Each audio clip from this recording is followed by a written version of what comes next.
form, and the accounts and descriptions of this game may not be disseminated without the express written consent of the Cincinnati Reds.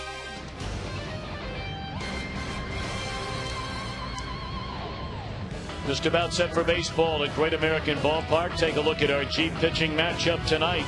Bronson Arroyo on a remarkable run, a 14-game winner. A 15th win would be a career high. And the veteran John Smoltz began the year with Boston, came over from the Red Sox to the Cardinals, and has thrown the ball pretty well. He really has. And Tom, the thing about it is, when he first started pitching at the beginning of the year, he just didn't have it quite together. The few starts that he got with the Red Sox weren't that great, and he started 5 starts here with or 6 starts with the Cardinals, and only one of those starts has he been able to put a win on the board. Not always is it just the way you pitch. You got to have a little offense to go with you. But how about Bronson Arroyo and how well he has pitched? Bronson Arroyo, you look at him and you think, how do you take your ERA from 7 and move it down into the 3s? Well, he's done that.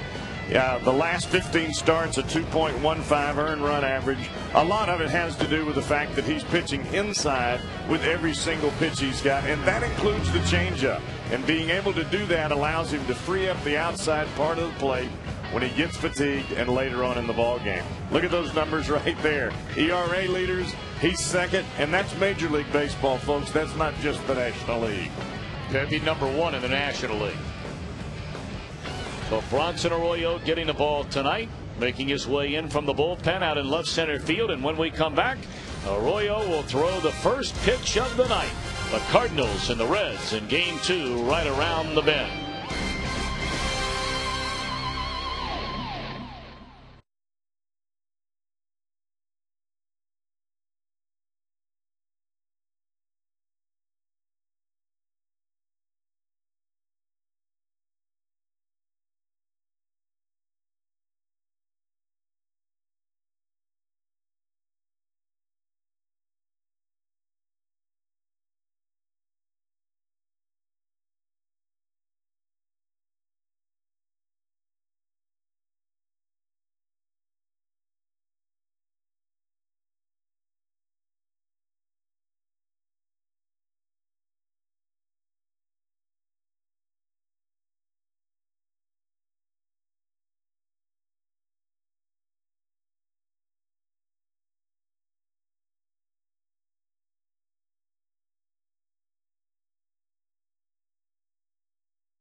The Chrysler summer clearance is here.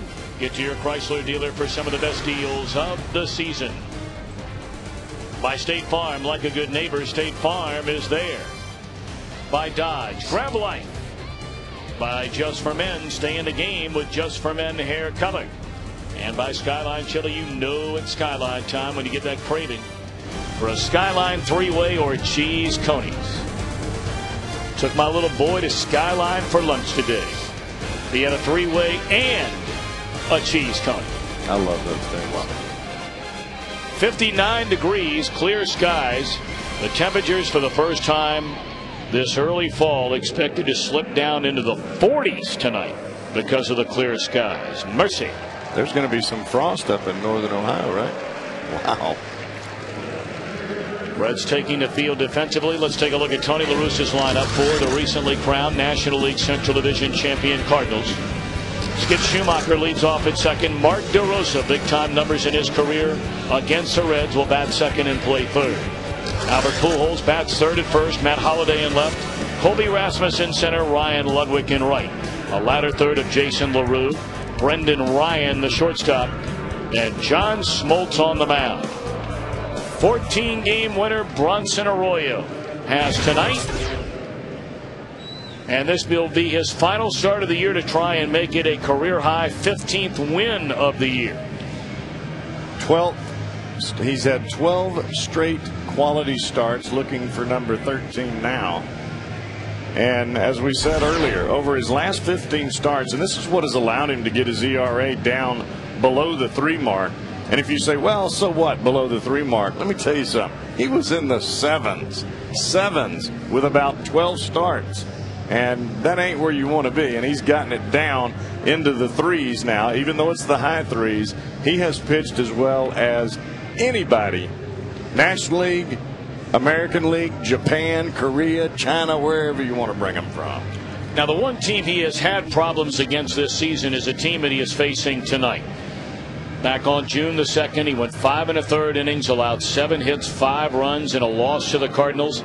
They roughed him up for 8 runs, 5 earned, and 5+ innings roughly a month later. I think a lot of the reason that the Cardinals have roughed up Arroyo is because early in the ball game they take a lot of pitches. He doesn't get a lot of swings from them. So he's going to have to throw strikes early and use the inside part of the plate early and make them swing the bat. If he can do that, it'll be Katie bar the door. Well, Cowboy, good to have you back in the saddle here tonight. Boy, you don't know how good it feels, because I didn't want to be at that bed at home again. Skip Schumacher digging in, a .303 batter, 4 home runs, 35 runs batted in. First pitch of the night, Steve Reich 1. And this game is underway. Field and Colbreth calling the balls and strikes tonight. Brian O'Nor at first. Adrian Johnson works at second, and Gary Cederstrom is down at third. 0-1 to Schumacher. Up and away, a ball and a strike. Well, here we have seen the first 2 games of this series, Tony La Russa juggling his lineup again. And he will certainly tinker with his lineup between now and over the next 5 days to put together what he believes is the best combination to run out there in game 1 of the playoffs. Now, they don't know who they're playing yet. Much will depend upon the wild card. It will also depend upon the final record of the Dodgers, who are still 2.5 games better than the Cardinals for the best record in the league. But Philadelphia moved 1 game up on St. Louis, directly behind the Dodgers. 91 wins for the Phillies, 90 wins for St. Louis. Well, I think part of that, from Tony's perspective, is going into the playoffs, you want your players to be prepared to start at any position and bat at any part in the order. And you can already see Schumacher taking a whole lot of pitches.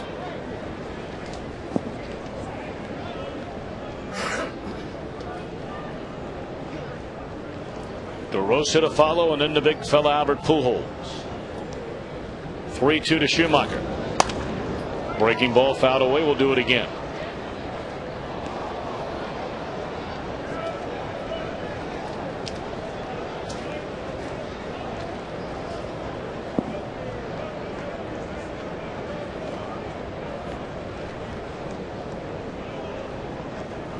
And again hanging a sign, and again a 3-2 pitch, and gone on strikes is Schumacher to begin the ball game. Let's take a look at the Reds defensively behind Arroyo tonight, presented by Ford. Lance Nix getting a rare start out in left field. Drew Stubbs back out there in center, and Jay Bruce again in right. Roland, Janish, Phillips, Votto along the infield. That's pretty much been every night for the better part of a month. And Arroyo and Hannigan the batter. Well, you look at that infield, and that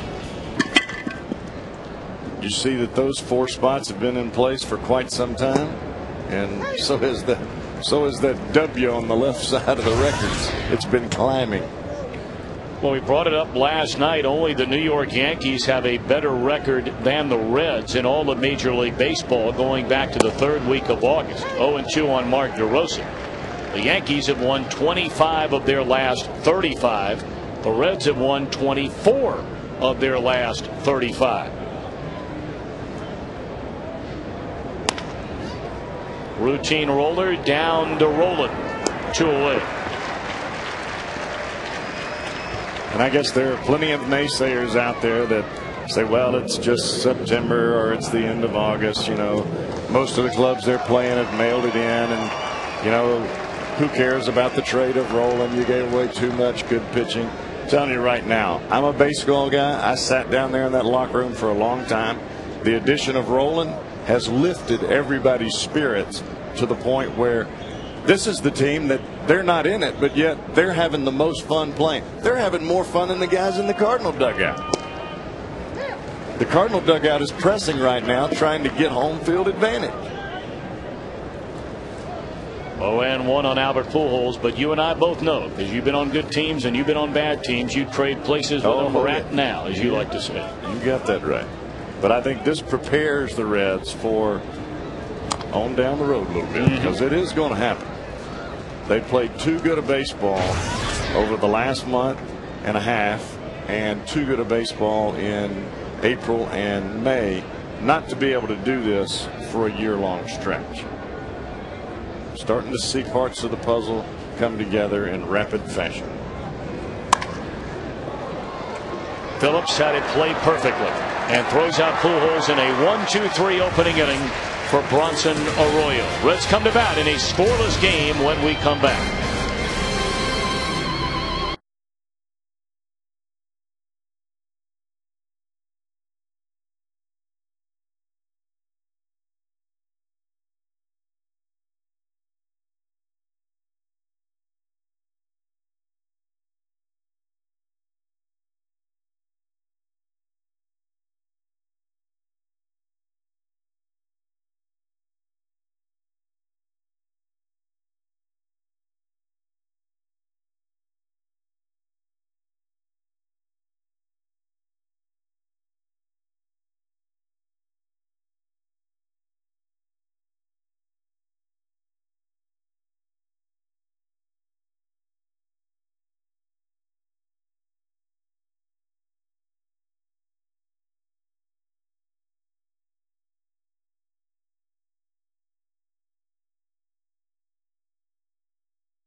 The lineup, we want to send out our best in a speedy recovery. Been with us for years and years, manning camera at Great American Ballpark.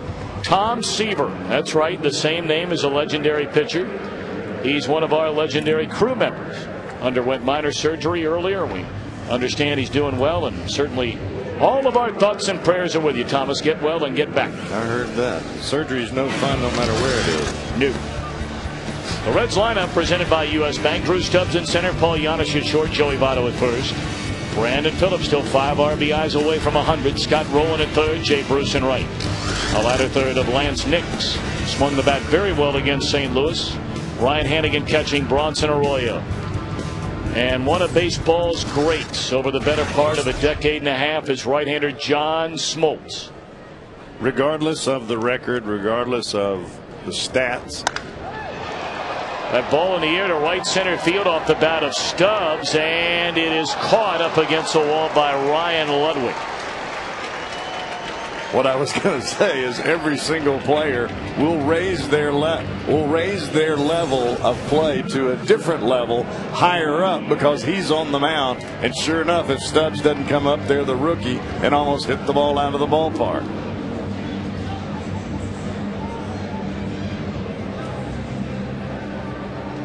John Smoltz, as many of you know, began the year with the Boston Red Sox. Made 8 starts for him, had a 2-5 record, and man, he just got banged around. Gave up 59 hits in 40 innings. And Boston turned him loose. Look at his career numbers against the Reds. All those numbers piled up with, of course, the Atlanta Braves.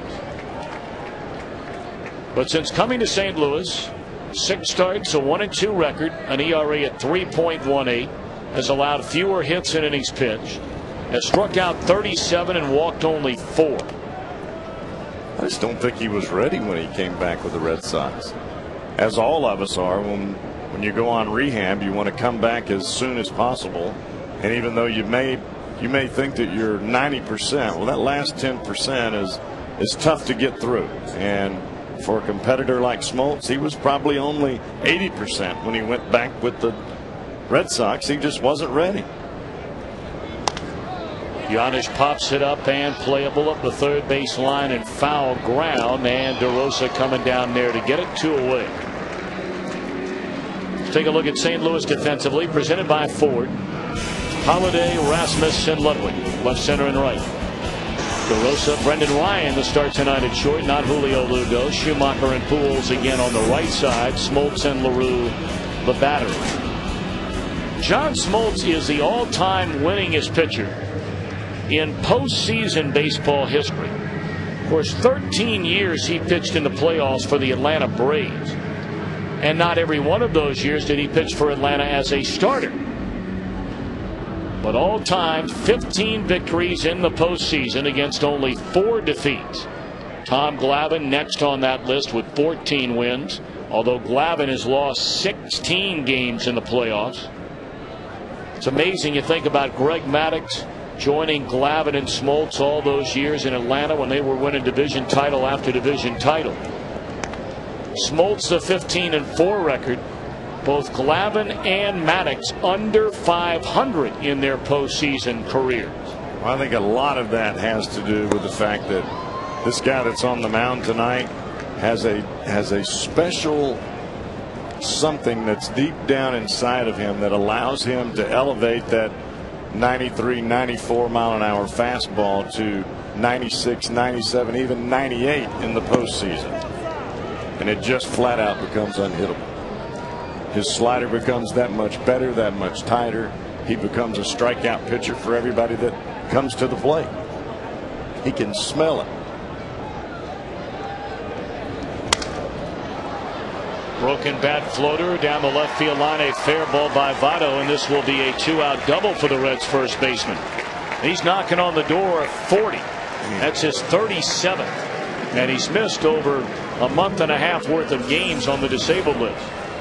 I don't know what it is, Tom, but I have yet to see anybody in my career come on in a doubles fashion like Joey Votto has. And the only thing that I can think of is the fact that he is dead set in driving the ball the other way when it's a fastball, and when it's an off-speed pitch, he gets out there and he hooks it down the right field line. That is Joey Votto's 16th double in the month of September. And that is an all-time Reds franchise record for most doubles in a month. And you think about some of the players that have put on a Reds uniform going all the way back to 1930. Harry Heilman had the record with 15 doubles in the month of September. Now Votto's 16.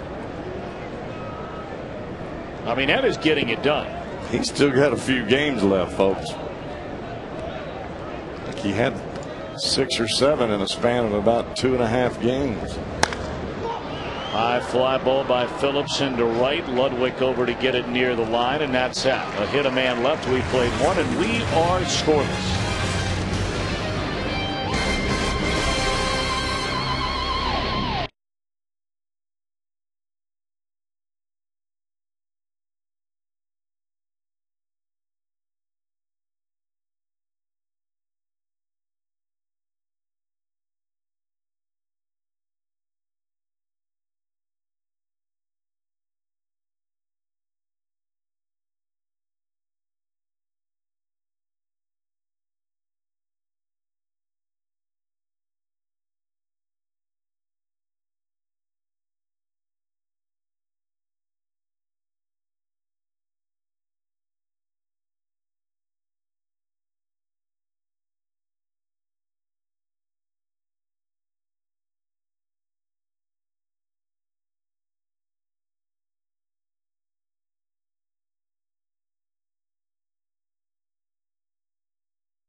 Elk, serious lawyers for serious injuries. John Smoltz's career certainly Hall of Fame worthy. 209 wins as a starter, 154 saves as a closer. I mean, you can only wonder how many games he would have won had he remained a starter. Would have easily saved over 300 had he been exclusively a reliever. This guy's one of the all-time greats. Well, the thing that pops out to me, Tom, as much as anything, is he's the consummate professional. They needed him to be the closer at that time. A week one hopper off the bat of Holiday backs up Brandon Phillips, one away to begin the second inning. That ball had some funky spin. Did you see Phillips back up there and have to play that spin? But going back to Smoltz, I just think that Bobby Cox went to him and said, look, we got starters, but we don't have anybody to close, buddy. And Maddox and Glavine can't close. And he said, I'll do it. And then when it came time again for there to be an opening in the starting rotation, Bobby let him have it. Breaking ball in there, a strike to Colby Rasmus. He's had a nice rookie year. 254 batters, 16 home runs, and 51 runs batted in.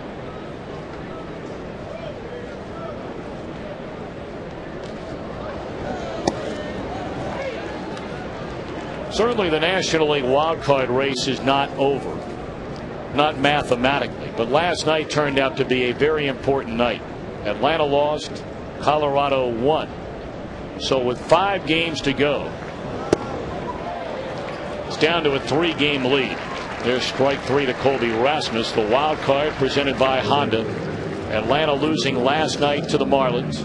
Colorado winning late after giving up the lead late to beat the Milwaukee Brewers. That was one of those kinds of ball games that you look at as they jump and celebrate at home plate. They know they're ready, and they know they got it. High fly ball by Ryan Ludwig into left center. Stubbs is there, and a very quick 1-2-3 inning for Mr. Arroyo. He's retired 6 in a row to begin the ball game. Still no score.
Cincinnati and Northern Kentucky Toyota dealers. For a dealer near you, visit buyatoyota.com.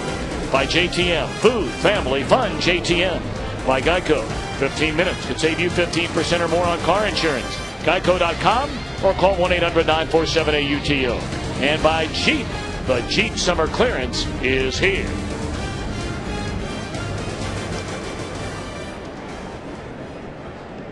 An early arrival to fall, if you will. A wee bit on the chilly side it will be on this clear night in Cincinnati. about all the players wearing the long sleeve shirts underneath their jerseys, and Jay Bruce and on the on-deck circle would be an exception to that. Speaking of Jay Bruce, and we'll talk about this when he gets up there to the plate, he's made a major adjustment since coming back from having his forearm busted. 0-2 to Scott Rowland, the longtime St. Louis Cardinal third baseman, takes low and in, 1 ball and 2 strikes. Rowland on base twice, knocked in a run, scored twice in the 7-2 win here last night. 2-2. Rowland is a difference maker just by putting on the uniform with his name on the back of it. Whether he takes the field, whether he's sitting in the dugout, as long as he's here every single day, he is a difference maker. And you have people at your jobs like that. You have people on your team like that. He fell behind 0-2, and now the count is going to 3-2. He'll be followed by Bruce and then Lance Nix.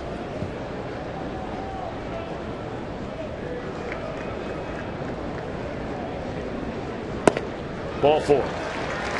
Boy, you don't see that much. No, you don't.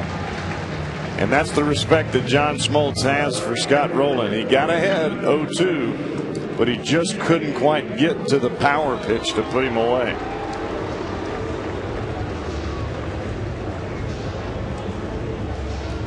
All right, Tom, how about these numbers for Jay Bruce? 207, 18 homers, 41 RBIs before he broke his wrist. In the 13 games afterwards, and I realize it's only 13 games, but he's hitting .375. He's hit 4 home runs, and he has 16 RBIs. Why is that? He's gone back to driving the ball as we see Votto do, into the left center field gap when it's a fastball. Anything that's off speed, or if it's down and in, all they do is drop the head and hit it out of the park.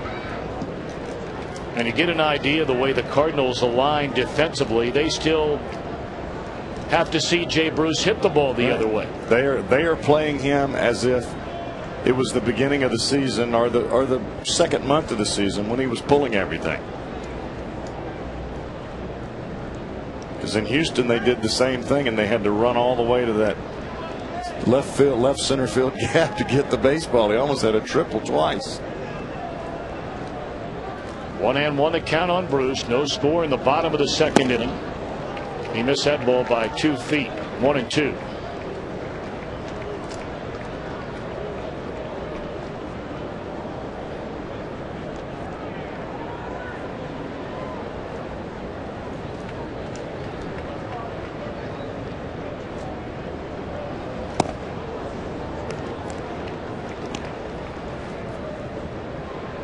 The Reds and the Cardinals wrap up this series tomorrow afternoon. Tickets are available at 12:35 start. That'll be Kip Wells against Chris Carpenter. Oh, Carpenter. And then the final series of the year will be the Reds and the Pirates starting on Friday night. 3-2 to Jay Bruce. He fouled off the pitch earlier that was inside. He stepped all the way outside of the dirt, regathered himself, and now those last 2 pitches, almost in the same spot that he fouled off the earlier one, he's taken them both. He knew they were balls. 3-2 to Bruce, rolling at first with nobody out. Smoltz to the plate, runner goes. It's ball 4. So in back-to-back batters, Smoltz gets ahead 2 strikes on Rowland and Bruce, and wound up walking both of them. Jay Bruce, our Geico quote of the game with Jeff Piccolo last night, talking about how all the time away has helped him since his return. You know, honestly, I think the time off formula was good. I'm just happy to be back helping the team win, honestly. I mean, that's really all I care about right now, and finishing up strong, this season. It's such a long season. To get a break like that, what does it do? Does it refresh your mind, your body, what? Well, I think it does a little of both. I mean, you hate sitting. It's the worst feeling in the world, sitting, on the bench watching knowing you can't help, and when they're on the road, you're here and you can't watch. But, I think that the stuff that I dealt with this year is going to help me as a player. I think not only does it help you to sit in the dugout and to watch other players and see how they go about their business, But probably the #1 thing that helped Jay more than anything else was watching other players play very well at his position. Hit a ton down the right field line. Is it fair or is it foul? Just foul. And it had just enough on it to leave the yard. The greatest motivator for an individual that has gotten hurt or that's sitting out or whatever it may be is to watch somebody else play great at your position. Because deep down in your gut, you think to yourself, he might take my job. And you get it on in a hurry.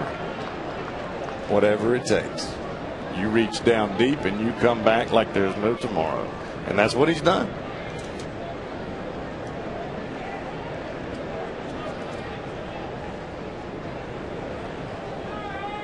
Oh, and 2 to Lance Nix. And hit off the end of the bat, foul.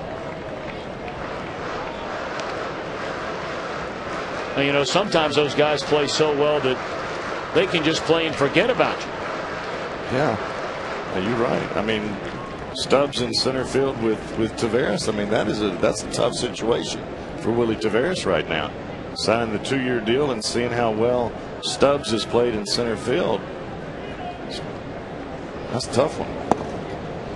Pitch in the dirt, 1 ball and 2 strikes. I mean, sometimes when you come back to try to win your job back, there's no job to win.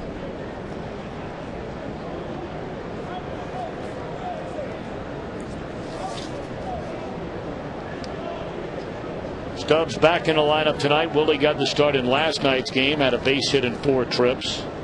2 on here in the 2nd inning. And here's strike 3 called to Nix. 1 away. Looked like a fastball right on the inside corner. He had thrown him a couple of breaking balls in there, and that's exactly what it was. The old 2-seamer starts a little bit off the plate and runs right back to the outside corner.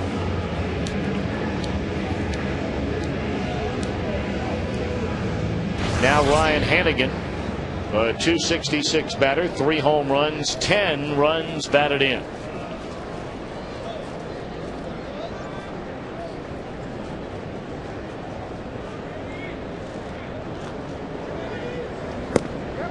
Of course, the Reds have a very interesting decision to make. It's a good problem to have, but a decision they have to make as to where they want to go behind the plate looking ahead to 2010. They have an option on the contract of Ramon Hernandez. It's a big dollar figure. And most wonder whether the Reds will stay with that number or whether they'll try and bring him back for something less than that. Or are they just prepared to hand the everyday job to Ryan Hannigan? Walt Jocketty and his staff, of course, will be getting together, if not having done so already, to make that decision among many, many others. And that is a tough decision to make, because you're making a decision that not only affects one individual, it affects 12 or 13 others, and that's the pitching staff. 2-1 to Hannigan. It wouldn't surprise me if Walt has had some semblance of conversation with different pitchers that have been on this club for a while and pitched to different catchers, and what they say and what they don't say, just in a very everyday type of conversation mode. But that's that, and then he picks out what he wants to hear. Breaking ball away, and it's 2-2 on Hannigan.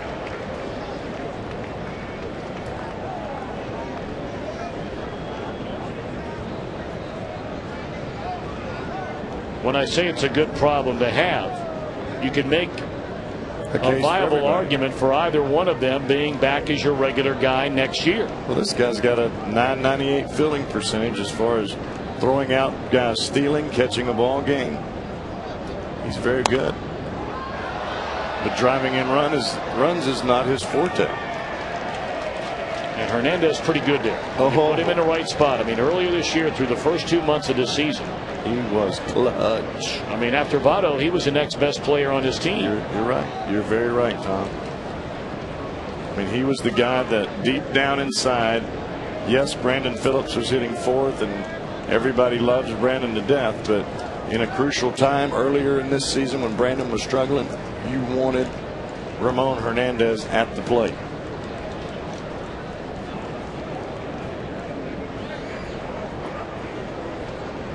And he produced. That was the thing about it. 2-2 to Hannigan. And here's ball 3. Smoltz laboring through this second inning. He's not been scored upon in the inning, but he got ahead a couple of strikes on Scott Rowland, walked him. Was up 1-2 on Bruce, walked him. Struck out Lance Nix. Well, he's thrown 34 pitches, Tom, and he's pitching for something a little more than just winning in tonight's ball game. He's doing whatever he can to try to get into that rotation for the postseason. As you said, he leads with a lot of wins. Off the end of the bat, a pop fly to shallow left. This baby's going to fall. And great base running by Rowland. He knew right away that Holiday would not get to it. And it's a run scoring bloop single for Ryan Hannigan to give the Reds a 1-0 lead. Tom, how many times have we seen that from Scott Rowland? You see him stop for a second, look, evaluate, gone. And that's an aggressive baseball player. That's a guy that's not scared to make a decision based on instinct, and that's what Rowland did right there. You know, Jeff, not only instinct there, but when you take everything into perspective, and you know Rowland was thinking about this as a runner at second base. Where you are in the batting order, it's not to say that Bronson Arroyo can't get a hit to knock in a run, but even if there's a 50-50 debate in Rowland's mind about going or stopping, why not go ahead and go? Right. But that's planning ahead. I mean, and Rowland's got to be thinking about that before the pitch is ever thrown. Arroyo has 14 sacrifices this year. There are only a handful of guys in the league with more than that. And I think thinking ahead, 1 pitch ahead, 2 pitches ahead, what am I going to do with the baseball when it's hit to me? As a pitcher on the mound, you're always thinking a pitch ahead, trying to set up the pitch that you're throwing for the next pitch that follows that. Same thing at a home plate. And if you don't do those things, you're not going to be a real good player. 0-1 to Arroyo, squares again and pulls the bat away, looks at a strike, 0-2. Well, that sun going down, it is getting chilly in a hurry. That's why I put my coat back on. I can't afford to get any sicker than I already am. I'm on my way out. I don't want to go back down. Arroyo didn't want to bunt that last ball because it would have had to have been bunted right to Pujols. And he swings away this time, and this baby is going to fall. They're going to hold the runner Jay Bruce at third base just beyond the diving Skip Schumacher, and that'll load him up. Dun, dun, dun, dun, dun. When you're hot, you're hot. Wow. That's your old buddy Jerry Lewis, isn't it? Yeah, you got it. It's amazing to watch things go. Jerry Reed, not Jerry Lewis. Jerry Reed of Smokey and the Bandit. Smokey and the Bandit. Yeah. Thank you very much. Thank you. It's amazing to watch how things are falling in the Reds' way, and you make mistakes. You make the other team make mistakes, or you make breaks for yourself because you're aggressive. You force the issue. You don't just sit back and wait for the game to come. You go get it. Drew Stubbs nearly homered on the first pitch thrown in the game by Smoltz, whose next pitch will be his 40th pitch in this game. And we're only 1 out into the second inning. Of the 40, 29 of those after this one have come in this inning. 2-0 to Drew Stubbs. But I think this is part of the baseball that the Reds lacked for so long. That feeling of we can beat anybody. Let's put our uniforms on and let's go take it away from the other team. Don't let them make a mistake and then we turn it on. They're turning it on from the first pitch forward. And that hasn't happened around here in a long time. There's a whole different philosophy about this ball club than there has been in the past.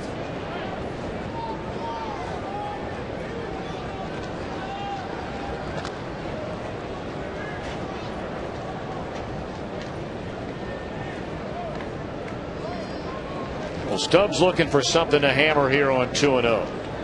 Smoltz having such a hard time with command. Got to come with a fastball. And Stubbs takes a fastball high, 3-0. Near the end of the year, rookie at the plate, guy on the mound struggling. You green light him 3-0? Do I? No.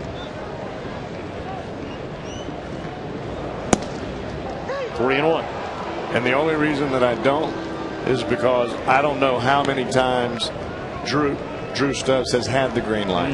And I don't want the adrenaline to overcome him and he get up there and swing at a pitch that's way out of the strike zone because he got the green light. Does that mean I have to swing? Should I swing or should I do this? And by the time that happens, the ball's there. Right. So I just take it off all the way. Well, you know he's looking for something to hit 3-1. That we know. And it's ball 4, and Smoltz has walked his third batter in the inning. This one walks in a run. And you got to believe Smoltz is not going to be long for this game. No. It's only 2-0 on the scoreboard. But 43 pitches so far. Dave Duncan, the pitching coach under manager Tony La Russa, flipping through his book where he keeps the charts on every pitcher. Well, it told me something earlier, Tom, when he faced Roland, the first batter in this inning. He had him 0-2 and he did not have a pitch to put him away because Roland kept fouling off pitch after pitch after pitch. And when you don't have an out pitch, you're going to get out the okay guys, but you're really struggling to get out the guys that are good hitters. Giannis down a strike.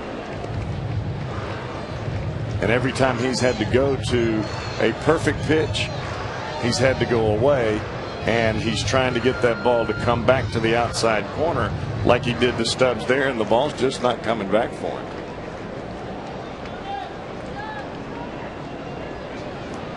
Oh, and 1 to Giannis, bases loaded, still only 1 out, and it's quickly 0-2.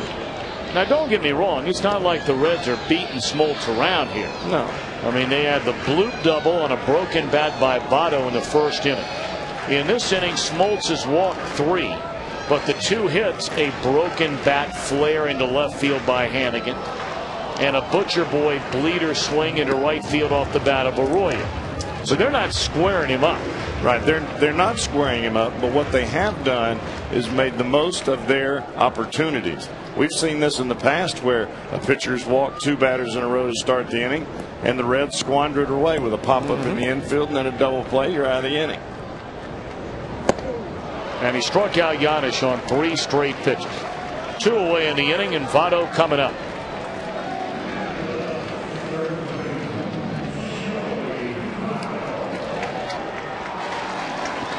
Now the catcher Jason LaRue going to come out and visit with Smoltz. It has been a long second inning. I think this is as much for a breather as anything else.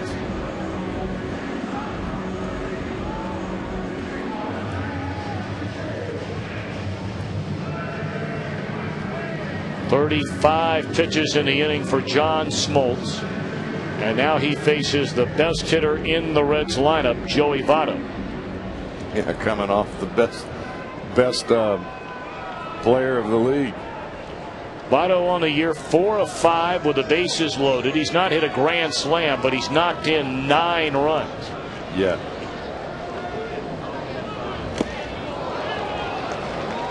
Un-Votto like there, chasing a first pitch breaking ball out of the zone. Strike 1. That's a veteran pitch right there with the juices flowing, the crowd starting to get into it. You take it off, you change the speed on the baseball and throw it slow. Hitter jumps at the ball. One with a breaking ball again, and this time Votto stays away from it. 1 ball and 1 strike.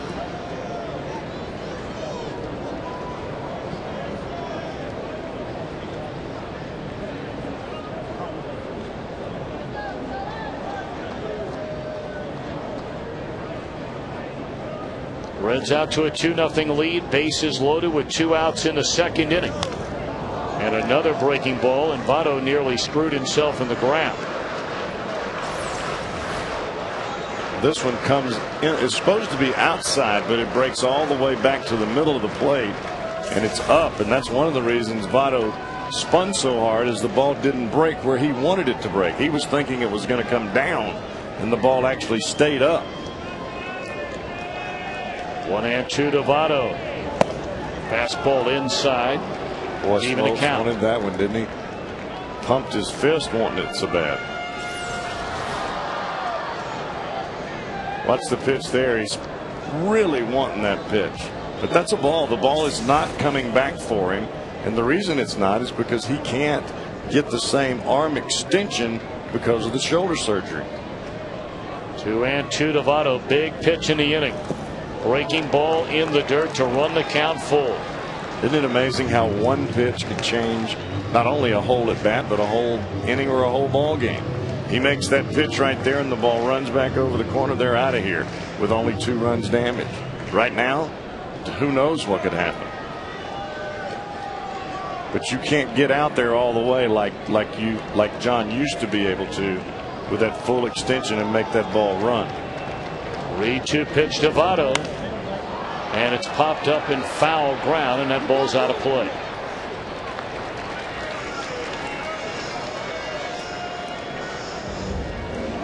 Well, even when guys are laboring like Smoltz is in this inning, I mean, the craft of pitching, man, is still there. 3-2, bases loaded, not afraid to throw that breaking ball.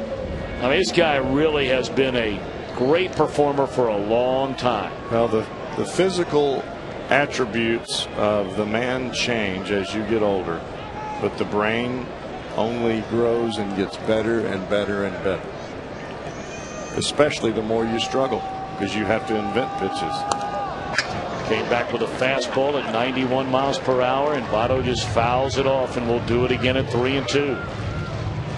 All right, he's gone 3-2 breaking ball, 3-2 fastball. What do you think here? What he'd really like to do is take a fastball and start it under the hands of Votto and run it back over the inside part of the plate. Number one, he knows he can't do that. He's tried it twice, didn't work. So what he's probably going to do here is he's going to end up with a changeup somewhere off the plate.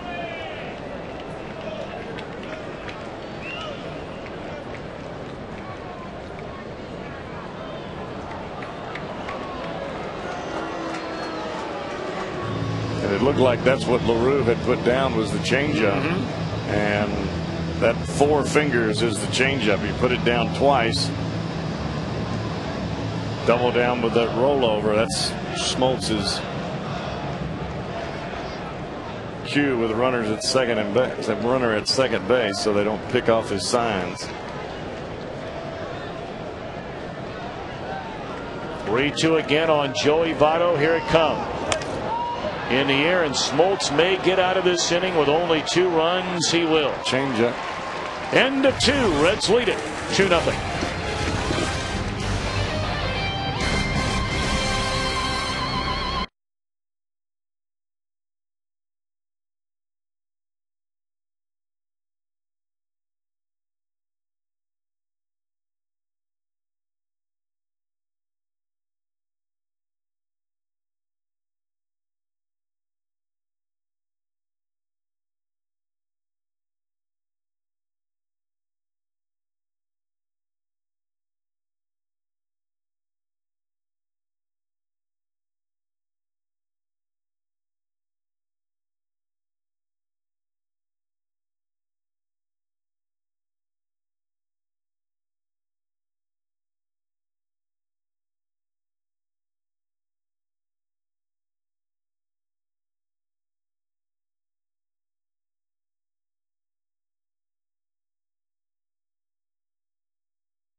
Beginning with Seattle, going to Indianapolis to take on the Colts.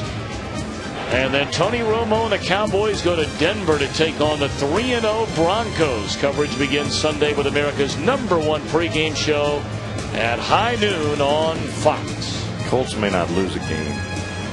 Say what? They may not lose a game. They're pretty good. They are good. Their quarterback's real good. Is that one of the Manning guys? Yes, it is. The UT guy. Yeah. They'll always be Mississippi boys, but he played at UT.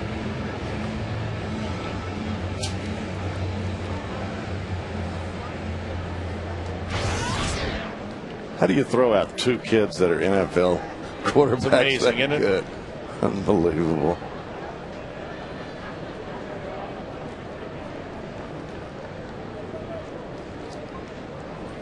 All right, we begin the third. Bronson Arroyo's been given a 2-run lead. He's retired all 6 Cardinals he's faced tonight. So the latter third, Jason LaRue, Brendan Ryan, and then John Smoltz. To your right one.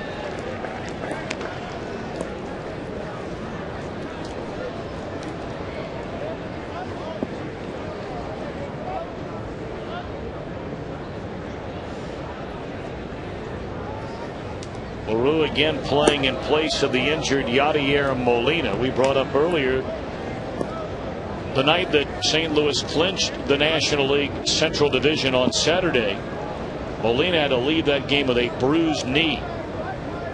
They want to get him rested up because he will pretty much be catching every inning of every playoff game. There's a bouncer down to Roland in 7 in a row, set down by Arroyo.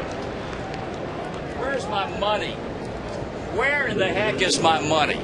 What is going on here? I want to know where my money is now. I gave you people 24 hours to come up with the green. Why are you talking to me about because you could have made it happen and you didn't.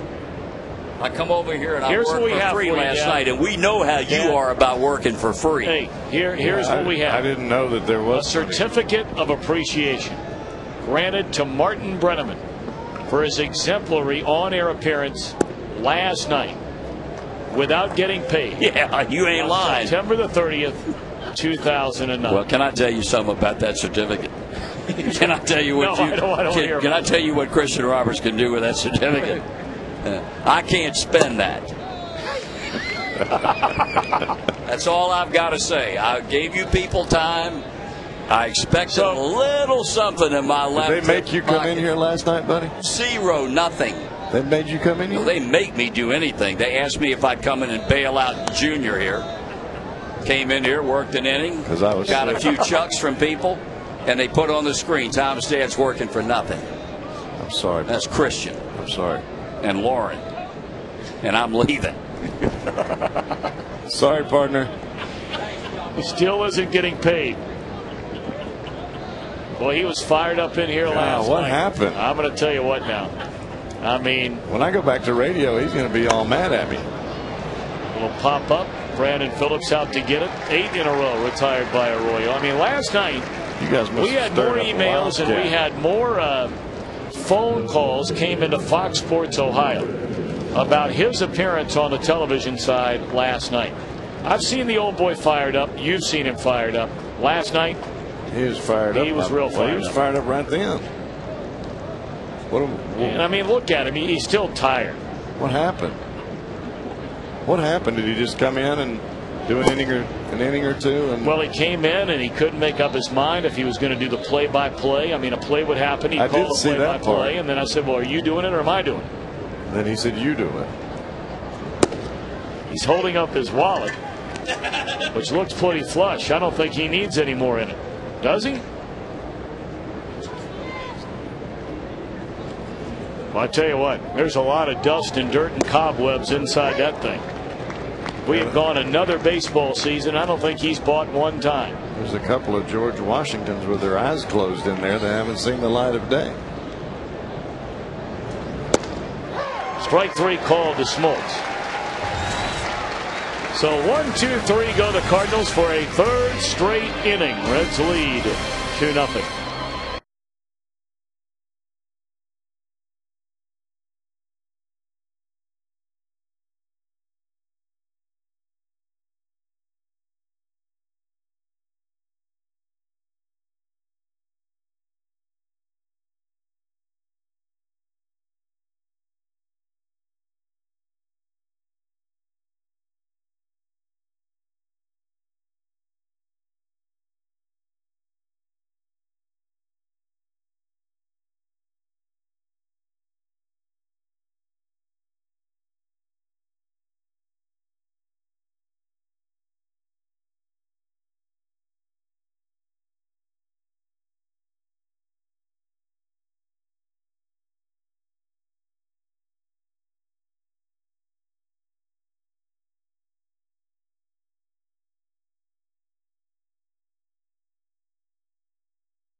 Well, you know about the beautiful new Toyota Tundra out in left center field here at Great American Ballpark. If a Reds player hits the sign in left center or the one in right center, in tonight's game, William J. Dishman of Laurel, Indiana, will win that Toyota Tundra.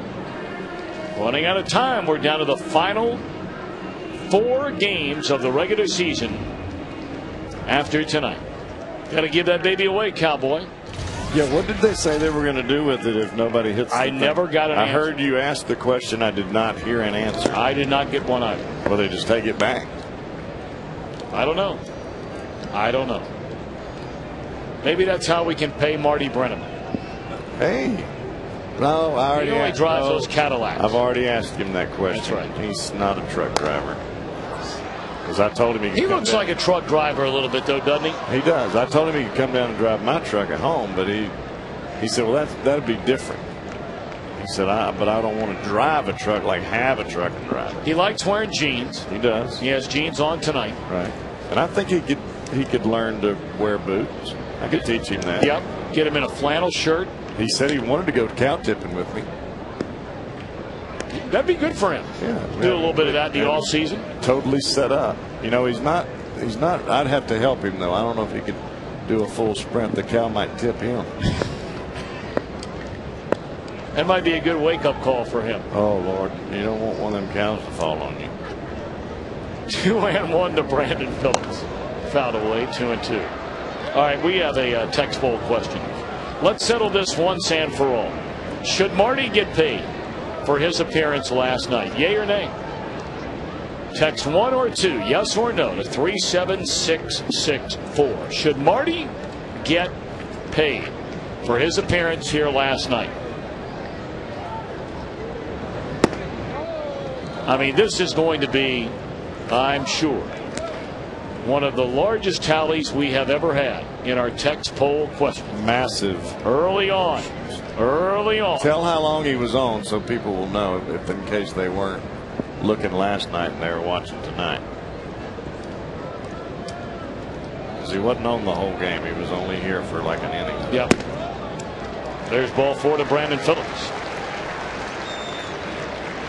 4 walks in this game for John Smoltz. 2 of them have scored. And right now, yes is the answer. What's your prediction, Cowboy? Does it come out yay or nay when all's said and done? I think it comes out yay. Now the amount is irrelevant. Where the river is going to cross the road because he was only on here for an inning. Right. And I think, is that right? That's right. That's all I saw him on there. And you know, part of that is productivity during that inning and how much of the fan base he created. Well, his productivity was limited at best. Well, see, I mean, it was a sideshow. I couldn't tell. Well, Tony La Russa out having some words with Field and Culbreth. Well, he's asking Field, and why is he calling so many balls for his veteran pitcher?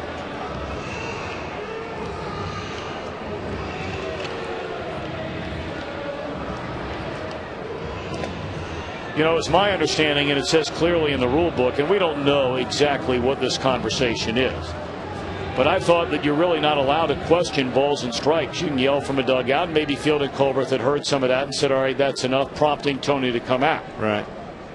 But it looked like a very civil conversation. Yes. Normally, balls and strikes are not civil conversations. He may have just been asking him, you know, is this the, I mean, Field and Culver has been back there a lot of times when John Smoltz has pitched. Maybe he's asking me, does this look like the same guy? Give me a little help here. Scott Rowland walked to lead off the last inning. Lifts this ball into right, driving Ludwig back to the wall, and it's up against the wall. Throw into second, slide there. Rowland is safe. On to third is Phillips. Tom, that goes back to the hustle of Scott Rowland right out of the box. As soon as the ball comes off the bat, he is in flight mode, and I'm talking about hurrying. Because with that arm out there in left field and Ludwig, whew, you don't want to waste any time. That was bang bang at second base.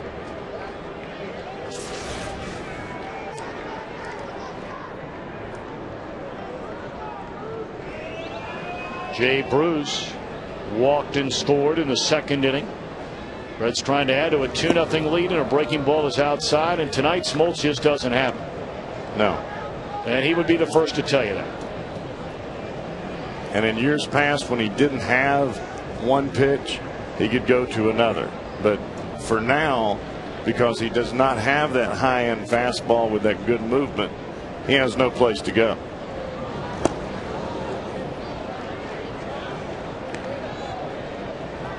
And unless you have the fastball to make hitters speed their bats up, all of the breaking stuff and the change-ups and the curveballs and the sliders, they mean nothing.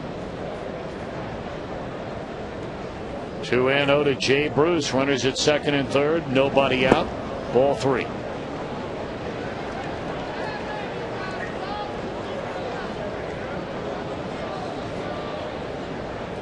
Stunning that as of right now there is zero activity in the Cardinal bullpen. None.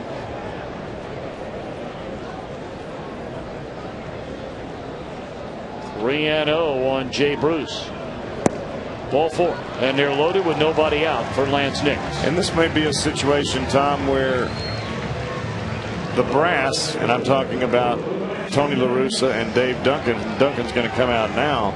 They want to see what John Smoltz is going to do, or what he has in the tank to be able to do in a crucial situation like this. Can he get himself out of this inning without help? They need to know this before they head to October.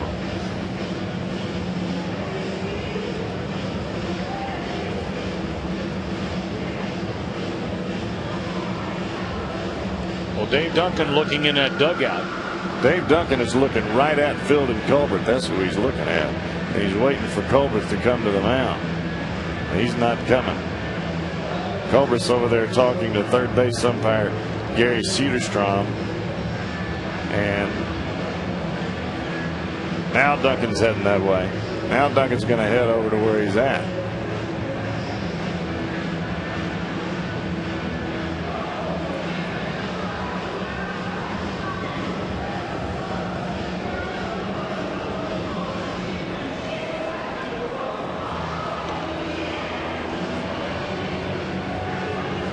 Well, you got to really wonder what this is all about. I'm wondering if they think he's messing with the baseball.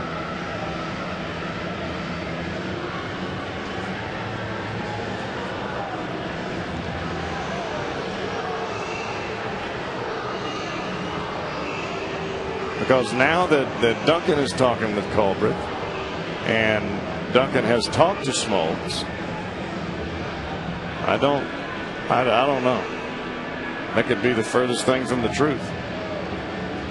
But I mean, there's so many things there that you could ask. Are you messing with the baseball? Is he throwing the ball all right? Are there strikes? Is the ball running back to the plate? You know, what's the deal? But obviously Duncan is not real happy about something, and it doesn't have anything to do with Smoltz. 0-1 to Lance Nix. I haven't seen anything funny. Have you? I don't know. I mean, that's the kind of thing that, you know, maybe somebody like you would pick up a lot sooner than me. I haven't been looking for it particularly, because I don't think Smoltz would do anything that would be, you know, anything except above board.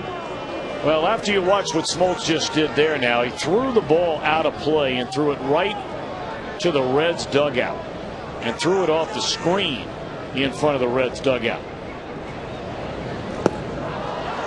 0-2.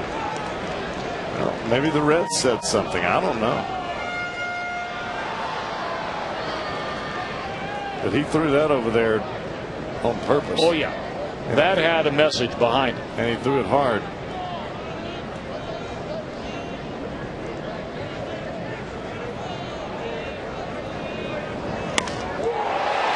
In the air to right field, drifting back at the wall, Ludwig, grand slam, Lance Nix. Well, obviously that ball wasn't doing anything funny. So the Reds lead 6-0. A grand slam off the bat of Lance Nix. And still nobody out in the Reds' third.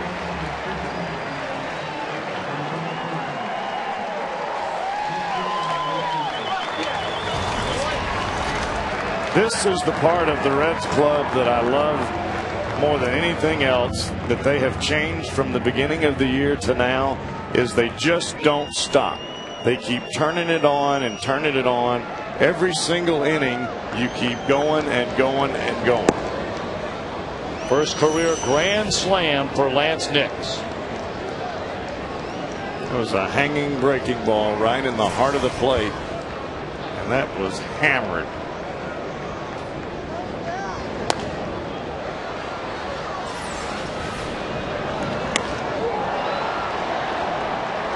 Nix is dead pull anyway, and you leave anything out over the plate, that big strong boy, you see where it went. Well, congratulations to Lance Nix, his first career grand slam. Hannigan rolls over one, a bouncer to Ryan, and one away here in the third inning. It will be very interesting to find out later, if we find out at all, exactly what was going on and what was being talked about in a pair of conversations down there. That's the only thing I can think of, Tom, especially after the throw of the ball over towards the first base dugout, is that both La Russa came to home plate and talked to Felton Culbreth, and then Dave Duncan went to the mound with the intent to talk to Culbreth. Culbreth never came there, so he went to Culbreth himself and had the conversation. And they've got to, it had to be something about the baseball. Now, we never saw, I never speak for you, I never saw any Reds player at the plate turn around and say, check that baseball. Could have happened. Maybe we missed it. I didn't see anything. I didn't see anybody holler from the Reds dugout. I don't know. Maybe it was just a ploy from the Reds side to rattle them up a little bit. And if it was, it worked. It worked. I mean, Smoltz has walked 5 guys here tonight, and all of them have come in the last 2 innings.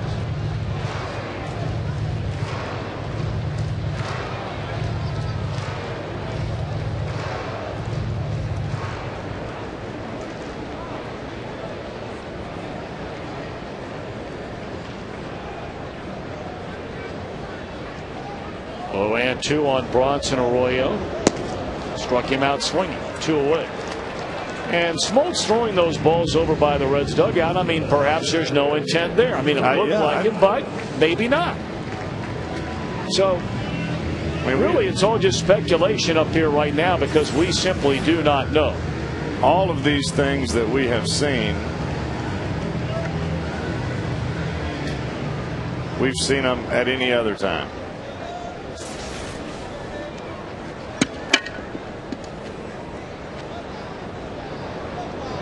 Well, you think about all the years Smoltz has been such a great pitcher in Major League Baseball.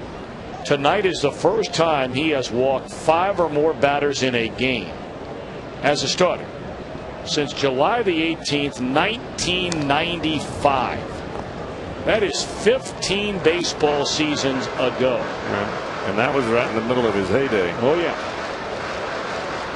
Because that's when I was here with the Reds and he was in Atlanta. In fact, you played them in the National League Championship Series that year.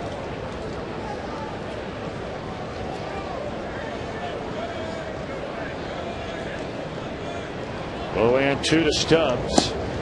And now ball and 2 strikes.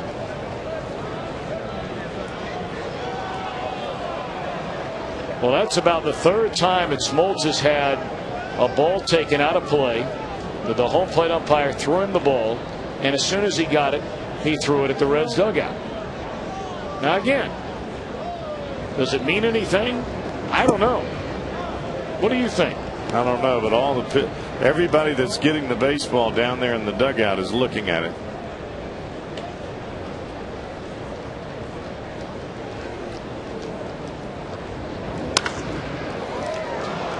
Down on one knee, DeRosa, and Stubbs beaten out for an infield hit.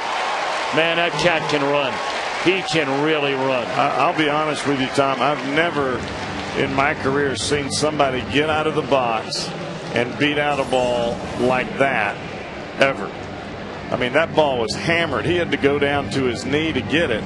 Comes up and throws to first, and he beats the ball out. I mean, this is no slow dribbler. This is a one-hopper to the backhand side of Mark DeRosa.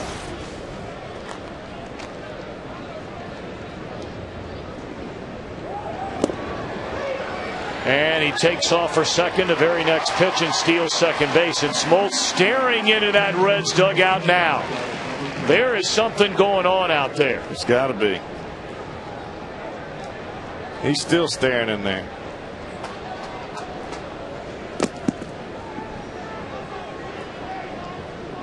Well, there's no way you can expect a team to shut it down offensively in the third inning. No way. No way. If it's in the seventh or eighth inning, different ball game. Not in the third. Whitey Herzog, the longtime Cardinal manager, great manager, was once quoted as saying when he had all those players that could run on his team, if the other team promises me they'll stop trying to score runs when they bat, I'll stop running. Look, he's still talking. Well, the Reds get a grand slam in the inning by Lance Nix.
Well, clearly there was something going on between John Smoltz out on the mound and Dusty Baker, the skipper of the Reds, after the final out. You saw Dusty put up three fingers like it's the third inning.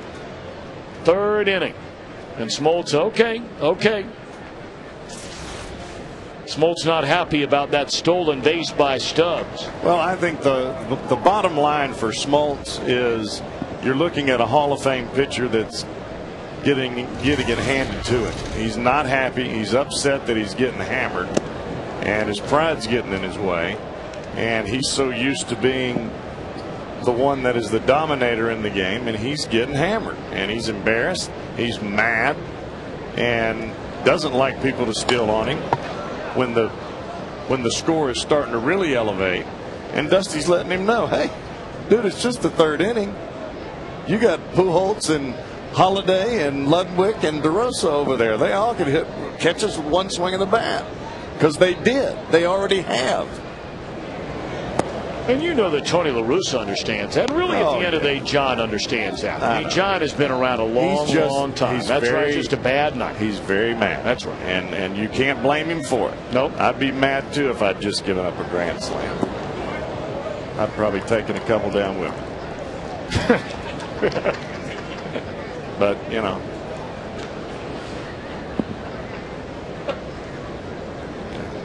Well, meanwhile, Bronson Arroyo cruising through the front three. He's not allowed a base runner. And the Reds have given him a 6-run lead in the fourth inning. Wow. 3-2 on Schumacher.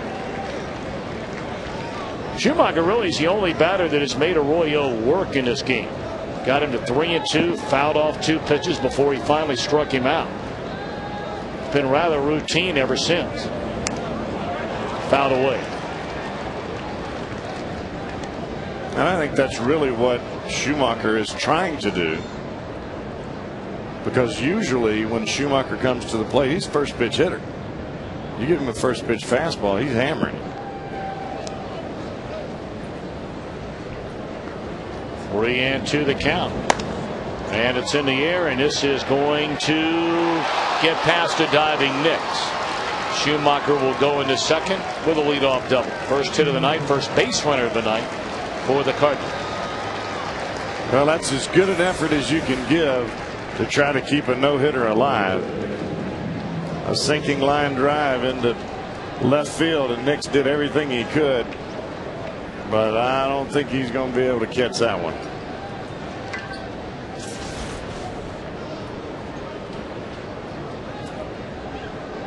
Now Mark DeRosa, who grounded out to Scott Rowland his first time up.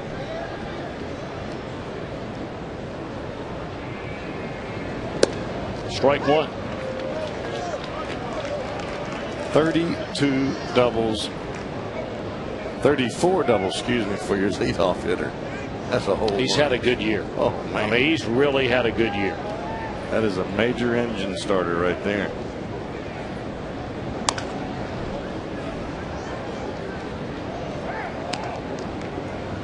One of many philosophies which Tony La Russa has developed through these many years of managing. He has always really liked having a guy with a lot of pop in the lineup batting in the 2-hole, which really goes against the grain of old school baseball thinking, where, you know, in a perfect world you'd have a fast guy leading off, you'd have a guy you can bunt with, hit and run with, right, do a lot of those kinds of things with, as DeRosa's gone on strikes. Very similar to what Jimmy Leland did with Jay Bell when he was with the Pirates. But La Russa has always felt that having pop and some thunder in that number 2 hole gives you a chance to do a lot of things offensively. And tonight he's got a guy in DeRosa who certainly fits that bill. Correct.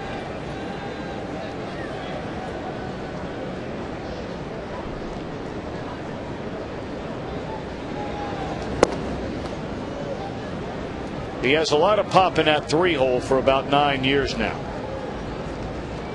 That would be Sir Albert. Yeah. He's got some pop in that guy right behind him, too. Holiday Inn.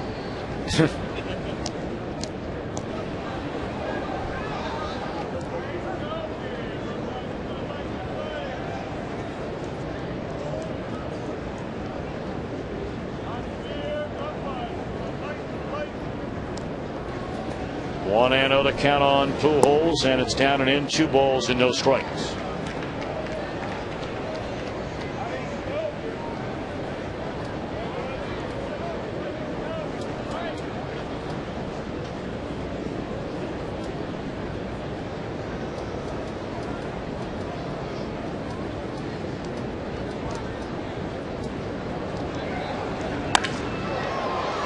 Base hit center field, that'll bring in a run. An RBI single for Albert Pujols that gives him 134 RBIs. And it's a 6-1 game.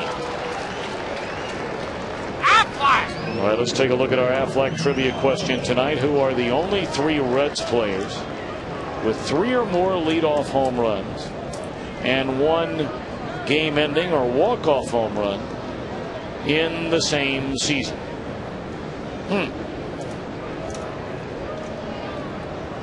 Only 3 Reds ever? Evidently. All right.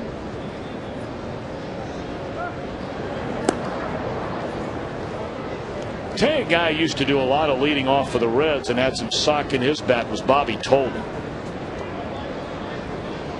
It's going back to the early 70s. Now, anytime you're talking about a Reds leadoff batter, the first name that's going to come to mind is Pete. Wasn't known as a big home run hitter, but we're talking about a guy who had more hits than anybody in the history of the game.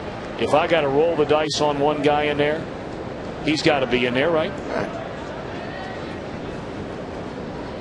He had to hit some home runs in the beginning of the game. Now, Barry Larkin did some leading off in his career, right? Yeah, but not very much, though. I don't think Barry's in there because he did not like to lead off. He liked it in second or third, but not leadoff. I tell you who is in there is Drew Stubbs. Yes, we do know that. We do know that.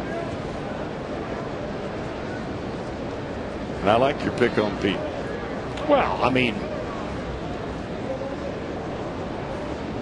you know, we laughingly and kiddingly say every trivia question that is asked when it comes to Reds batters, there are two guys you better guess. If you're guessing, Johnny Bench and P. Rose. Or Joe Morgan. You got to throw Morgan in there sometime. Morgan didn't lead off, though, did he? No, but I'm talking about any offensive record in the history of the franchise. I got it. You know, I mean, Joe was here for a nice run, but of course he was, you know, other places for a lot of years. Bench and Rose were here for a long time.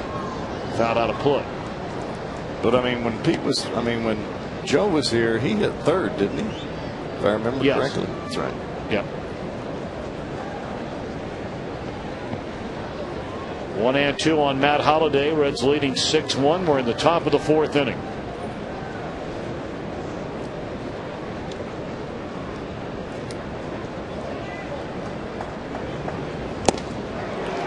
Holliday gone on strikes, 5 of them for Arroyo, 2 away in the inning.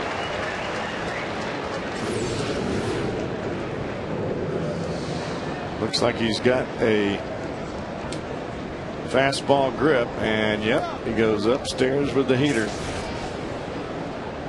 That's been a pitch that Arroyo has really made work to his advantage here in the second half of the season. A drop down sidearm fastball that you think is going to sink or run away from you, and it stays flat and it stays right at that eye level. And a lot of batters, it must look really good to them. Colby Rasmus looks at a fastball high. Reds 2 runs in the second inning, 4 runs in the third on a grand slam by Lance Nix. A leadoff double by Schumacher here in the fourth inning, and he scores on a base hit by Pujols to make it a 5-run spread. Good breaking ball there. 1-1 to Rasmus. That ball looked like it almost stopped in midair. 69 miles an hour.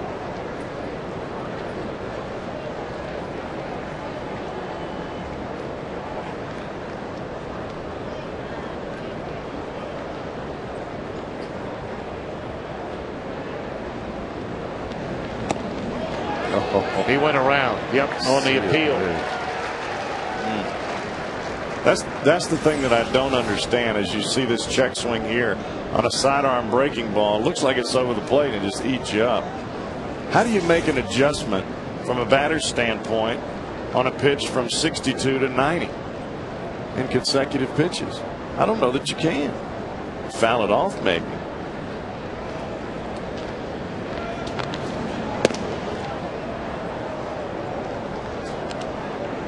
Tried to go back up to the same spot that he did with Holliday there.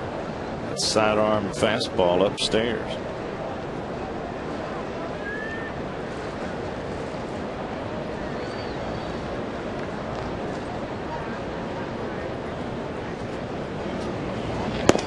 Fastball away, and the count goes full on Rasmus. Hannigan, except for maybe 1 or 2 starts, has caught just about every start that Bronson Arroyo has made. And for me, that's almost like throwing to yourself. Guy knows you inside and out, knows what you want, what you don't want. Popped up, shallow center. Who wants it? And a nice play by Yadish. Boy, that's a nice play. Cardinals get a run, leave a man. Middle of the fourth. The Reds lead 6-1.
All right, time to answer our Aflac trivia question. Name the 3 Reds all time with 3 or more leadoff home runs in a season. And in that same year, a game-ending home run. We knew Drew Stubbs this year has done it. There's Pete.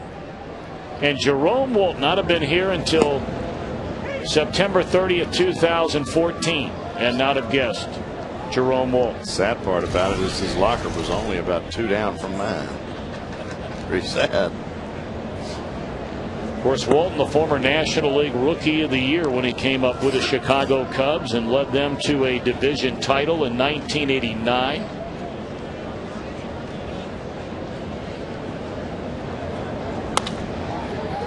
Pulled to the right side, and Smoltz will take care of Votto to begin the Reds' 4th inning. Well, when the Reds get it done with an RBI this season, that means another $25 from Shakely goes to the Reds Community Fund. Shakely, it's done. Well, the business about the baseball earlier evidently was some conversation about the baseballs being slick and too slick to be able to get a good grip for Smoltz. Well, a lot of times when there's drastic changes in the weather, as we have tonight, where it gets colder. Fly ball straight away center, an easy play for Rasmus, 2 gone. When you have drastic changes in the weather, the oil on your skin, it just doesn't produce as much. You don't produce as much oil in your skin when it's cold. That's why you have cracking of your skin during dry weather and cold weather during the winter time. And tonight is a cooler night than it's the coolest night we've had all year. Well, and that being the case, then it's more about Smoltz's hands not creating the moistness than it is about the balls being slick, because you got a guy on the other side in Arroyo that throws nothing but breaking balls, and he has no problem at all. So the problem is in Smoltz's hand, not the baseball. Jam shot floater caught by the second baseman Schumacher, and Smoltz with a perfect 4th, his first 1-2-3 inning of the night. We go to the 5th. 6-1 Reds in front.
AT&T Rapid Rewind.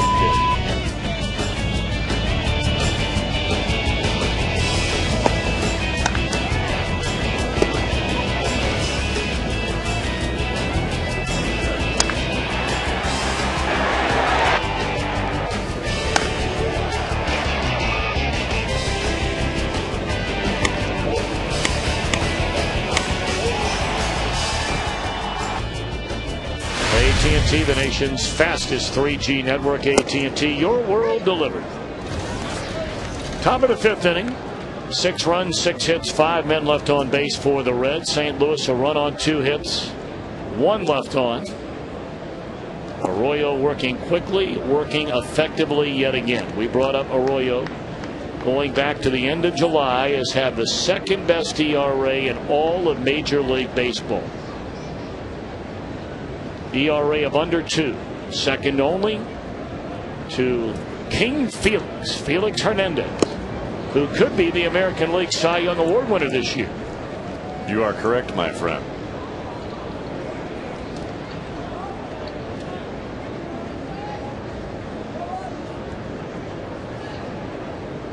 Reyes up in the bullpen for the mighty Cardinals. A one-time Red, Dennis Reyes, popped up, foul ground. Votto's got it, 1 away.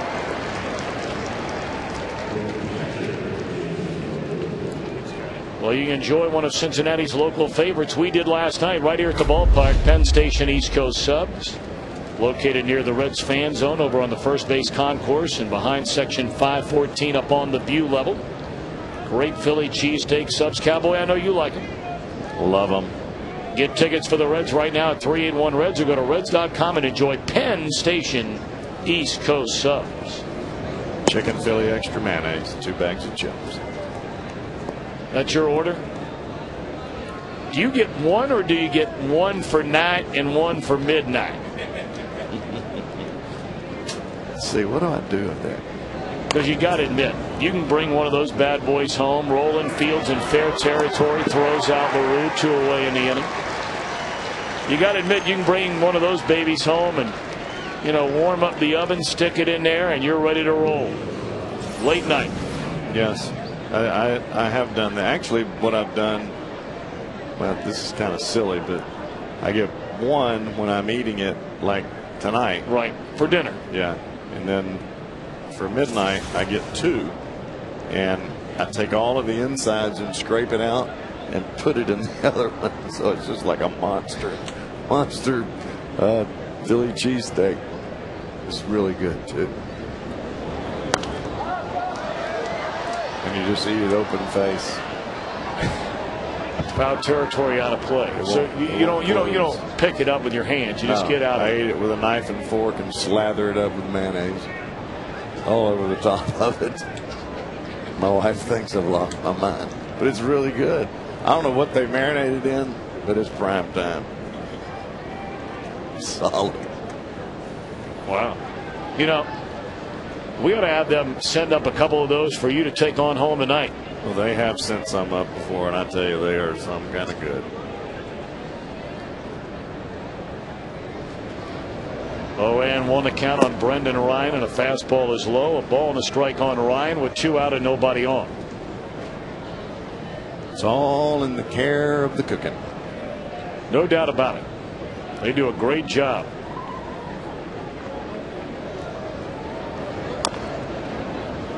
Foul ball. You know, they might want to think, after your suggestion right there, they might want to consider serving those in an open face, platform during the day for lunch. Well, they're good like that. And call it the Jeff Brantley sub. I like it. That'd be big league. It is. I mean, that's big league. Doesn't, even without my name, it's big league. No, but with your name, it's really big league. There's a pop-up into foul ground, should in the inning. And it will. Arroyo retires the side in order. We better get on the horn, Reverend Jackson, and call up Penn Station. Cowboys ready to do some damage.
Well, the Reds have the greatest fans in all of baseball. They like to show their thanks during Fan Appreciation Day this Sunday, right here at the ballpark. Big drawings for fan prizes throughout the entire game. Everything from zoo tickets, Chipotle burritos.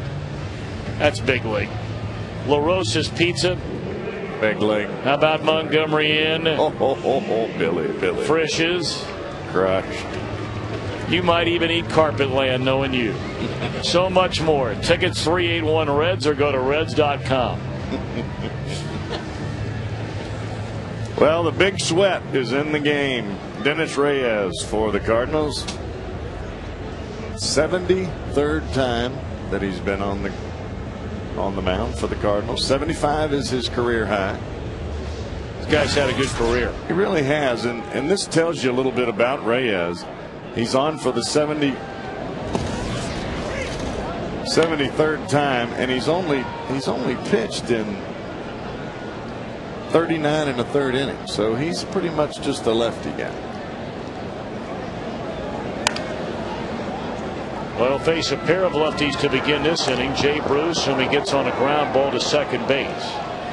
Lance Nix coming up, and then he'll face Ryan Hannigan.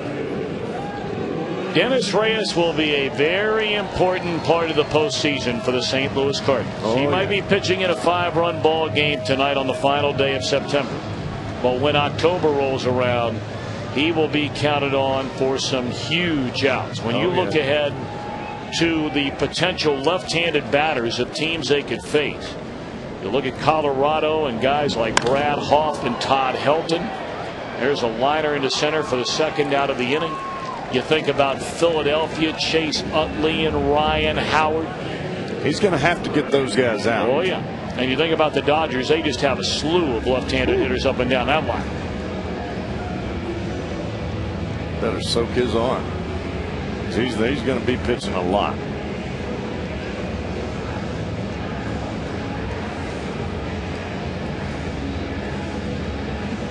Now Ryan Hannigan with 2 out and nobody on. Reds leading by 5 in the bottom of the 5th.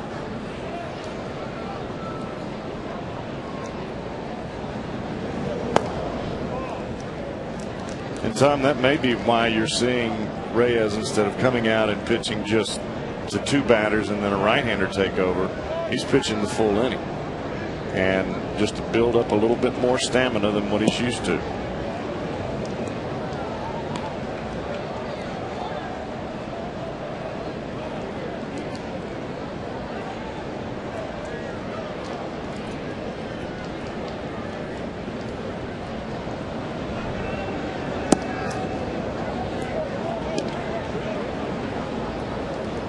On Ryan Hannigan. And in a late inning situation, if they are facing the Dodgers, I'm sure Tony would love nothing more than to turn for a call around to the right side. And right now, if the season ended today, which is, baseball's a funny game. What it means when you get to October, really, it probably means nothing. But Colorado, a 3-game lead in the wild card, with a handful of games to go. There's ball 4 to Hannigan. And we brought it up last night. Colorado, if the season ends today, they'd be the wild card. Right now, they would play Philadelphia in the opening round, and the Cardinals would play the Dodgers. Now, you say, oh man, I'd much rather play the Dodgers or play Colorado, a wild card team, than the Dodgers. Well, I don't know about that. The Cardinals have played Colorado 6 times this year. They have lost 6 out of 7. They got swept in a 4-game series in St. Louis right after Jim Tracy became the manager. And then just last weekend, even though they clinched over the weekend, they lost 2 out of 3 to the Rockies in Denver. Against the Dodgers this year, the Cardinals have won 5 out of 7 games. Now again, what does all that mean when you start in a best-of-5 in the opening round, or a National League Championship Series best-of-7? Probably means nothing. You got to win sometime. But if I was the Cardinals, I'd rather play the Dodgers first. You would? Yes. Why? I think their starting pitching is a little bit short. I think the advantage for the Cardinals is that their starting pitching is long, especially those first two guys. And I think they can score some runs off the Dodgers.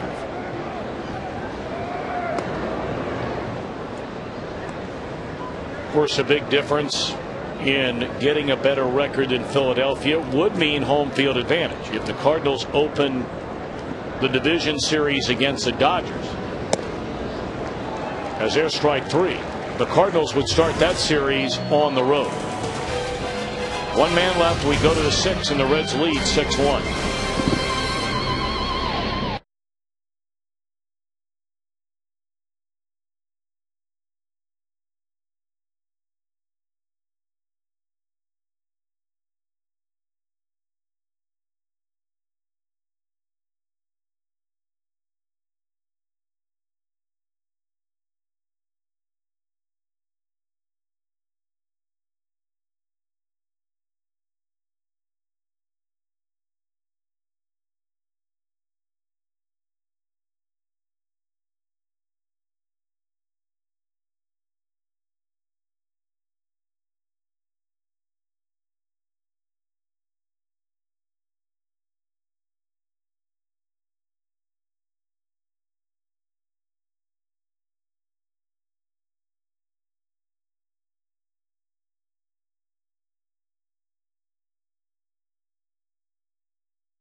The Hall of Famer Marty Brennaman on the radio right now, so I'm going to talk lightly. But of course, our Fox Sports Ohio text poll question of the night. Marty's work is stellar work. 1 inning last night with son Tom. He wanted to get paid. Should he get paid? And right now it is neck and neck, 52% to 48%. 37664 is where you text your votes to. And they got this poll going on now. Should I get paid? And was it 52 to 48? In favor of yes. Huh? In favor of yes. Well, it should be favor of yes, because I would very politely ask you to leave the room if I wasn't leading, because it would be a fixed job on the part of Christian Roberts and his two henchmen, Tom Brennaman and Jeff Brantley. Brantley wants out of the deal. I know that because he wasn't here last night. He really is the one that should have gone in his pocket to pay me. You are correct. Now, I heard you say out in your radio, to your radio audience, that you would have accepted a cup of Starbucks coffee for payment. Is this true? Yeah, I go to the Starbucks out in Norwood Commons all the time. Every morning I'm out there, and I've gotten to know all those folks. And, you know, if somebody just crossed my palm with a couple of bucks to buy a cup of coffee tomorrow, I'm happy. There you have it. That's all it takes. Very easy guy to please, unlike my elitist son. I'm a very easy person to please, and I shouldn't have said that about Brantley, because he really has nothing to do with this other than getting sick like a ninny yesterday and missing the ball game. Tom Brennaman and Christian Robertson, at the end of the day, those guys in Cleveland who run this flea bag operation should have gone in their pocket to pay me. There you have it, from the source. I got more for you after we get off the air. I bet you do. Tommy? Oh, man. Joe Thurston struck out swinging. Joe Thurston struck out swinging to begin the inning. Cowboy, he's laying you out. You had nothing to do with anything. All I did was just try to come to work, and I was sent home. I was dressed up, I was ready to go, and nobody wanted to work with me. I must have looked pretty bad.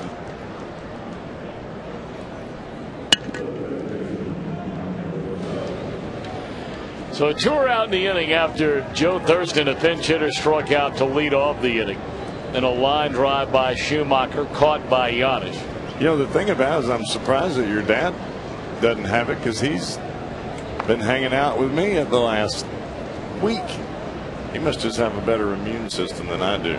Well, I think whatever immune system he has, it's an angry immune system, so it's getting the better part of whatever's coming around. Maybe that's the key to not getting sick, just be mean.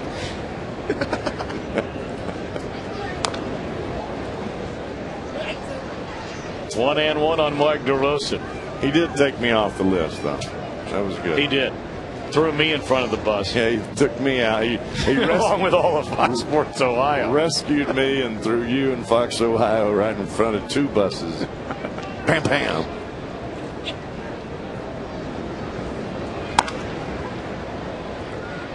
On the ground, is sure. Man, how about Bronson Arroyo? Wow. Through 5.5, the Reds with a 5-run lead.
Now it's time for the Coors Light Freeze Can. The catch made the very first pitch in the bottom of the first inning. And Stubbs hit a drive to deep right field, and Ludwig, I don't think that ball would have gone out of the ballpark, but it would have certainly been a triple for Stubbs if it hits the wall. Look where he caught it right there. I mean, that ball looked like he caught it with his pinky up against the wall. The ball looked like it hit the heel of the glove and was starting to come out.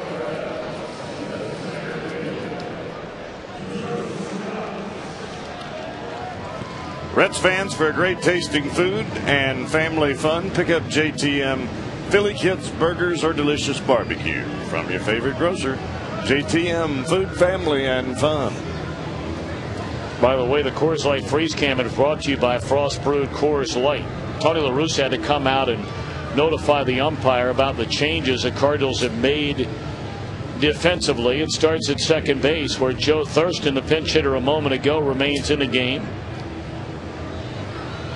And the Cardinals will bring on a new pitcher, their third of the night. Right-hander Josh Kenny, pitching in just his 16th game on the year.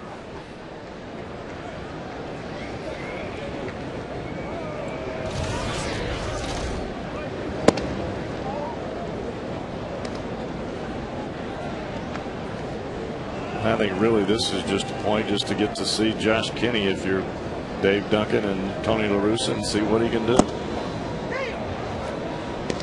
Reds jumped out in front of this game in the second inning. A couple of walks, and out later an RBI single and a broken bat by Ryan Hannigan. Arroyo loaded the bases with a bloop single into right.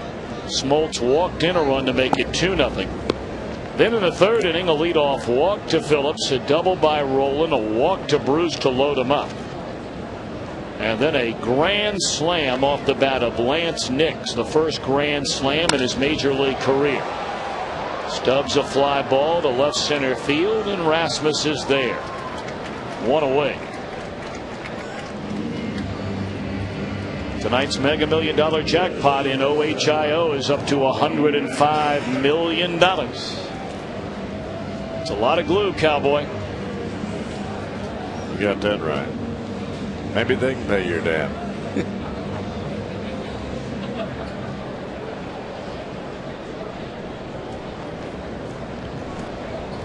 Now Paul Giannis in there straight. See, now how does a guy that's talking about that Starbucks coffee thing, right? Now I'm a guy who you referred to as an elitist. There's a double down the left field line off the bat of Paul Giannis. That'll be his first hit in 4 at-bats tonight. 20th double for Mr. Giannis. How about that? And I'm a UDF coffee guy. 99 cents every day. UDF, United Dairy Farmers. I like their ice cream. See? 6 down, 2 up. Now, if you were just some guy watching for the first time Reds baseball, you saw Marty talking about Starbucks and his son talking about UDF. You would be the money saver. In the hole, it's short. Ryan, what a play that was by Brendan Ryan. Wow.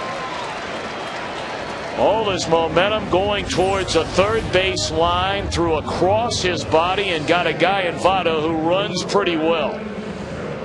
Well, he does it by getting a really short arm arc in the back. If you try to really rear back to throw that ball, it's going to sail on you. And all he really did was throw it like a catcher, just get the hand up to his ear and sling it, and almost tried to lead Pujols as he was running towards third. Very weird play, but an awesome play at that. Brandon Phillips starting to run out of games and run out of chances to get to 100 RBIs on the year. He's 5 away. He has a runner at third with 2 men out and a golden chance to pick up one right here. But he does have his career high in RBI. Yes. And I think that was the goal that he set coming in. He only came to the plate in last night's game 1 time with a runner on base. That was his final at bat in the 7th. There was a runner at first with 2 men out. He had a good night at the plate. Had 2 hits, a single, a triple, scored twice. Tonight 0 for 2, but has walked and scored a run. Well, I can remember in that 1995 season, Reggie Sanders had 99 RBIs, 29 home runs going into the month of September, and he didn't make either one of them. Fly ball center field, and Brandon will leave that runner at third. The inning is over. A hit, a man left. We go to the 7th, where the Reds still lead 6-1.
Innings, no runs. How does he do it? Well, check out the old-timey leg kick as he brings it all the way up. Look how high he gets his leg kick up into the air. A lot of that gives him his straight up and down balance. You would think as you watch him kick, he's not going to be very balanced, but he is balanced. That leg kick going straight up, even though it looks like it's an old-timey leg kick, what it does for him is it gives him that mechanism when he gets to the top to go on to home plate. Even though that leg kick is awfully huge, when he gets it up around this area up here, he knows it's time to go to home plate. Right there, go. He'll cock these hips, and then he takes off to home plate. High fly ball off the bat of Pujols towards Jay Bruce and right. One away to begin the 7th inning, and Arroyo tonight working on a 2-hitter. The reason that leg kick is so important for Bronson is you don't want him to fall backwards. You don't want anything back here. See how straight up and down he is? If he fell back this way, he'd be in big trouble, but he doesn't. He just kicks the leg up, and then he kicks those hips as I showed you earlier, and that allows him to drive home. Balance is so important because he throws so many off-speed pitches, and that was a good one. I mean, this guy has been spectacular for nearly 2.5 months. I mean, there's no other way to describe what Arroyo has done. You know, we keep showing you that graphic from the beginning of August. You got to remember now, there's a bouncer down to Roller. If you go back even further than that, the final start before the All-Star break at Citi Field in New York on July the 10th, Arroyo, a complete game 4-hit shutout. His next start, he shut out Milwaukee. He gave up 5 runs in a game against the Dodgers, his second to last start in July. Then his very last start that month, he allowed 3 runs pitching into the 7th inning. That then is when that number begins. Since then, in each of his last 11 starts, he's gone at least 7 innings without allowing more than 3 runs, and the ERA under 2. And according, by the way, to the Elias Sports Bureau, that is the longest such streak by any major league pitcher since Chris Carpenter did it in 11 straight games going back to 2005. Nobody has done it in more than 11 straight games since Curt Schilling, and I saw every one of those starts. Back in 2002, he went 12 straight games of 7 or more innings, 3 runs or less. And being able to take the ball on a daily basis as Arroyo does, that's why he racks up the innings, he racks up the starts, and all the work that you see that Arroyo does is all behind the scenes. But yet you can't do what he's doing right now without being in top, and I mean top, physical condition. He gives a lot of those funny answers. Well, I just show up and do this and that. I'm telling you, folks, this kid works as hard as anybody. Probably works harder than most. His pitch count 81, and here we are with 2 outs in the 7th inning. Pulled foul. Don't forget, coming up tomorrow night at 7 o'clock right here on Fox Sports Ohio, it's high school football's game of the week. Lakota East and Oak Hills. 7 o'clock start time on the Fox Sports Ohio high school football game of the week. They'll be getting after it over on the west side tomorrow night.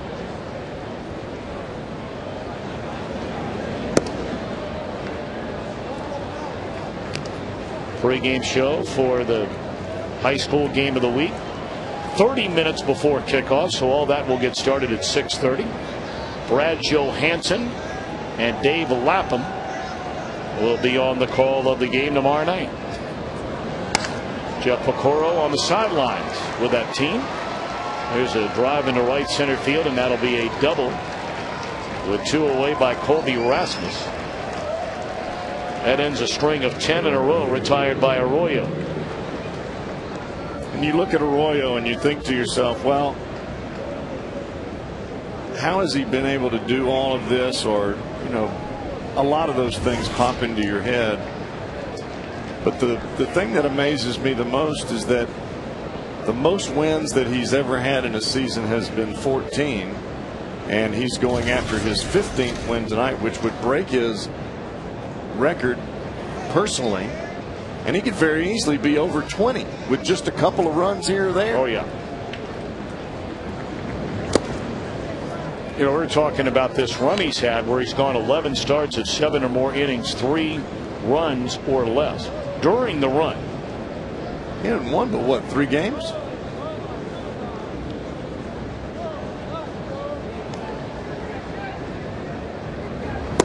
Four wins. He has a blown save and 1, 2, 3 no decisions to go with 3 losses. And the losses were when he was giving up 1 or 2 runs. Right. When he had to come out in the 7th or 8th inning when he'd only given up 1 or 2 runs, and you had to pinch hit for him.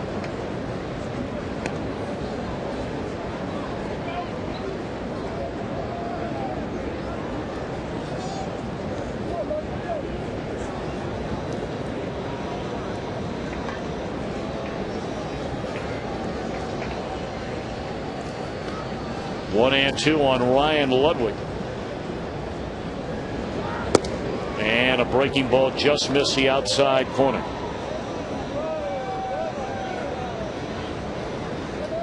Yeah, I made a mistake. I said 15 would be his career high. 15 would tie his career high. He set that last year. Right. Sorry about that. He had had 14 a couple of years before that, until he got to 15 last season. Right.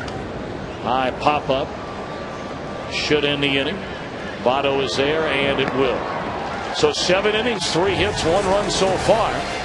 Reds lead 6-1. Time for the 7th inning stretch, presented by Cincinnati Bell.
Baseball on Fox Sports Ohio, brought to you by your local Ford dealer in the Ford F-150 2009 Motor Trend Truck of the Year. By Aflac, we've got you under our wing. By your Cincinnati, Northern Kentucky Honda dealers. Visit mycincinnatihondadealer.com for current offers. And by McDonald's of Greater Cincinnati. Back at Great American Ballpark on what is turning indeed into a chilly night in Cincinnati. They're saying some parts of the city we might drop into the 30s. Certainly down into the low 40s. But the Reds have been red hot for the better part of a month and a half, and they're rolling here tonight with a 6-1 lead. They bat in the bottom of the 7th inning.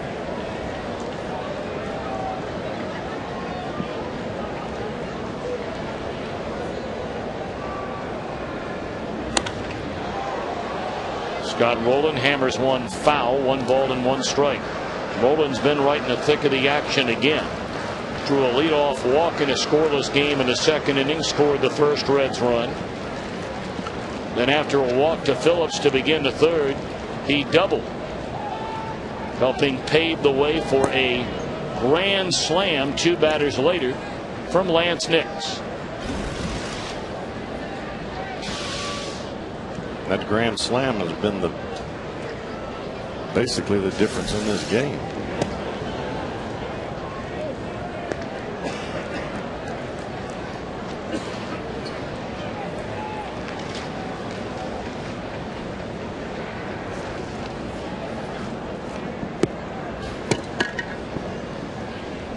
Josh Kinney, the 3rd pitcher used here tonight by Tony La Russa, following John Smoltz and Dennis Reyes. DeRosa throws out Rowland to begin the bottom of the 7th.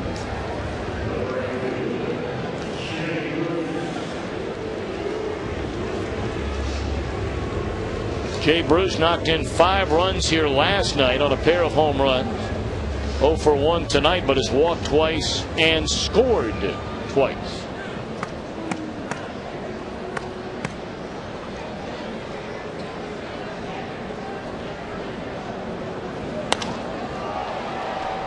Fly ball straight away center, 2 gone. You gave him those 2 walks, Tom, and to me, to see Jay Bruce walk is a major movement in progression. Swinging at the first pitch as he did there, that's okay every once in a while, but it's not okay every time. And to be able to take walks early in the ball game, that turned the whole ball game around. Now he scored both times that he walked.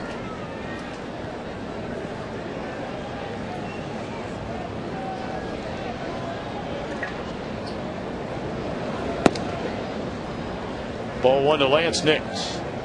That grand slam by Nix, if you weren't with us, came to right field in the 3rd inning. And the first time in the major league career of Lance Nix in which he's hit a grand slam. Fly ball left field, 1-2-3 for Kenny. We march on to inning number 8. And the Reds still lead the Cardinals 6-1.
On a bloop single after a couple of walks by Ryan Hannigan gave the Reds a 1-0 lead. A bases loaded walk issued to Drew Stubbs made it 2-0.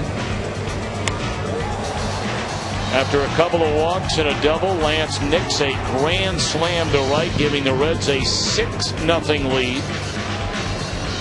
Reds had stolen a base in that inning, and John Smoltz got very upset, had words with Dusty Baker. And Bronson Arroyo's taking care of the rest. He's allowed a run on 3 hits and is trying to do something no other major league pitcher has done since Curt Schilling in 2002. And that is make 12 consecutive starts, going 7 or more innings and allowing 3 runs or less. And look at Johnny Cueto's hat. Fly ball straight away center by Rick Ankiel. Room for Stubbs. One away. And the issue with the bubble gum on his hat.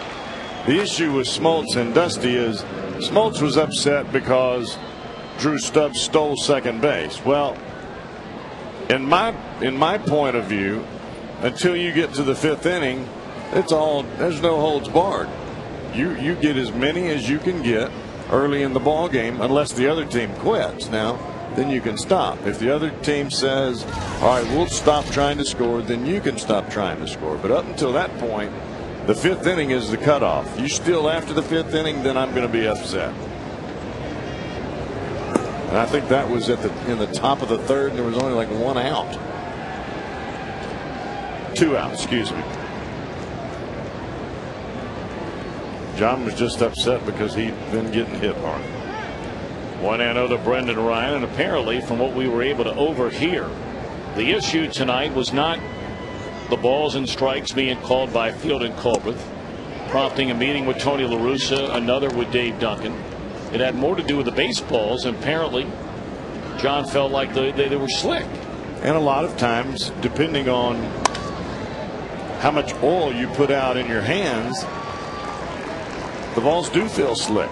And on a night like tonight, where the temperature has dropped rapidly, you have to blow into your hand more. You have to keep moisture on your hands.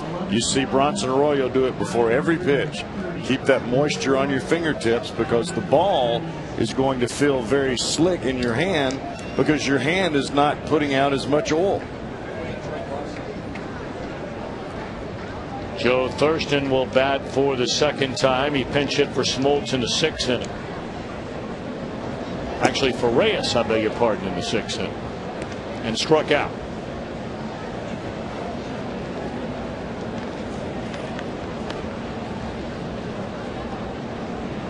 One out, one on. We're in the 8th inning.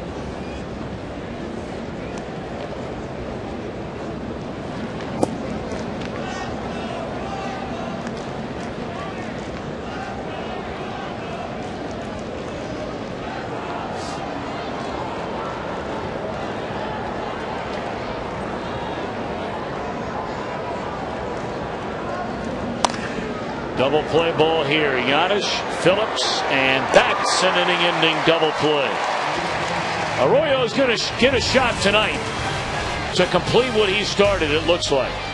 97 pitches in the game and a 5-run lead.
John Morrell hot dog play of the game here tonight at Great American Ballpark.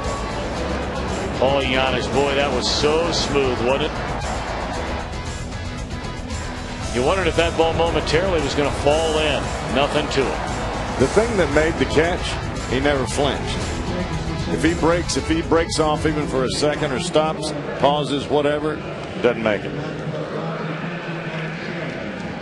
Well, I got a new catcher for the Cardinals, Matt Pagnazzi. We talked about his daddy, Tom Pagnazzi, a longtime Cardinal catcher. He was my catcher in my first year in Puerto Rico during winter ball, trying to learn how to play this dang game. Really? Brad Thompson will take over on the mound.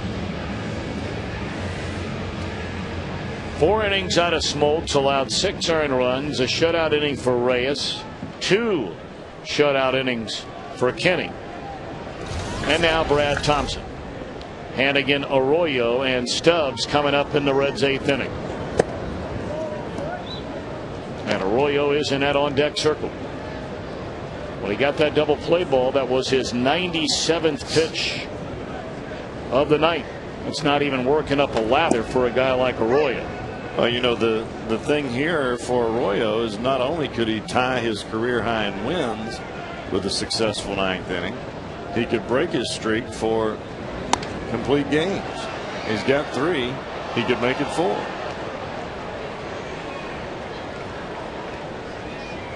We talked about Arroyo and how durable he has been and how quality he has been this year. You know, we've documented very early in the year on how oftentimes, you know, luck is so much of a factor for a starting pitcher. Well, we talked about Arroyo 2 years ago when, by all accounts, most people would tell you Arroyo did not have a good year. Talking about 2007. That was the year Arroyo went 9-15. His ERA was 4.23. The next year he was 15-11, and his ERA 4.77. He threw more innings in 07 than he did 08. He allowed, as that one is caught in front of the screen by Pagnazzi,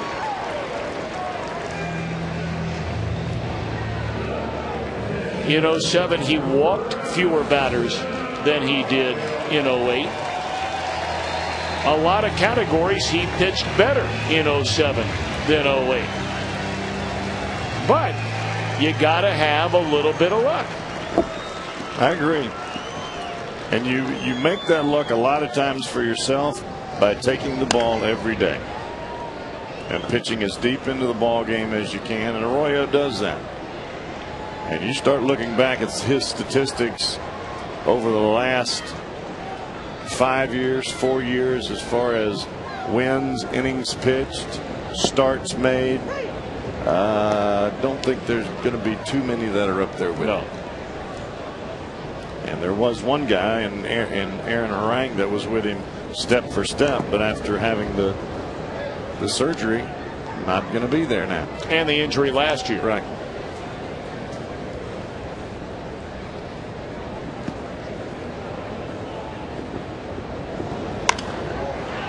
Fly ball short right. Ludwig is there, and they're 2 away in the bottom of the 8th inning. Well, when you're at the ballpark, don't forget to try Mighty Bites, a favorite of junior Reds fans. They're all white meat chicken, fully cooked, stuffed with 4 great tasting fillings.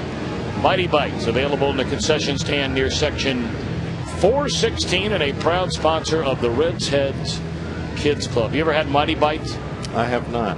But I do have one more comment on Arroyo before we finish up here. I can remember coming into the ballpark. There was an off day here, and we were meeting here and going to play golf or going to do something just like you would on an off day. And he was at the ballpark. And I looked at him. I was like, dude, what are you doing?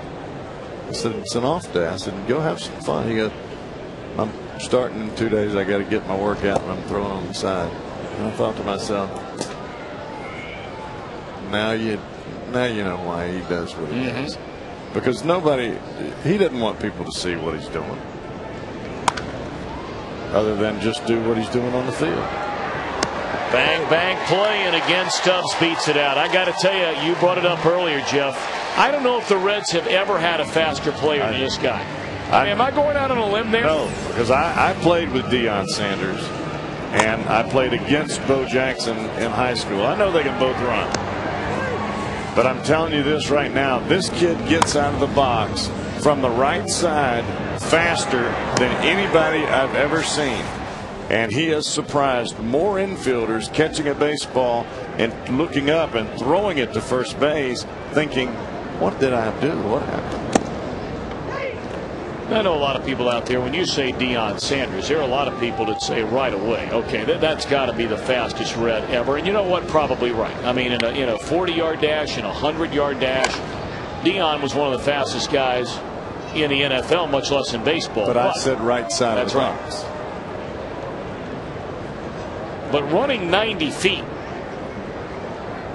we have seen 2 ground balls tonight, routine ground balls that he has hit on the ground. A step to the right of the third baseman, DeRosa. He didn't have to dive, didn't have to leave his feet. A bouncing ball, 2 steps to the right of Joe Thurston, back up the middle right there, and both of them beat him out. I know. It's amazing. And it's hustle, too. Arroyo will try and finish him off. We go to the 9th. Reds lead by 5.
On the Fresno State game, get ready for the Victory Bell game.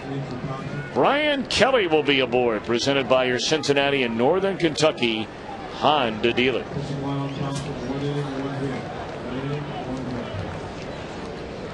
A full slate coming your way tomorrow here on Fox Sports Ohio. We'll have the Reds and the Cardinals at 12:30. Bearcat Sports Weekly at 6. High school football and the pregame show beginning at 6:30. And then Lakota East and Oak Hills at 7. Big day, big night. And Bronson Arroyo gunning for his 4th complete game of the year. You go all the way back to 1993, and only 2 Reds have fired 4 or more complete games in a season. Tim Belcher did it in 1993, and Aaron Harang had 6 of them in 2006.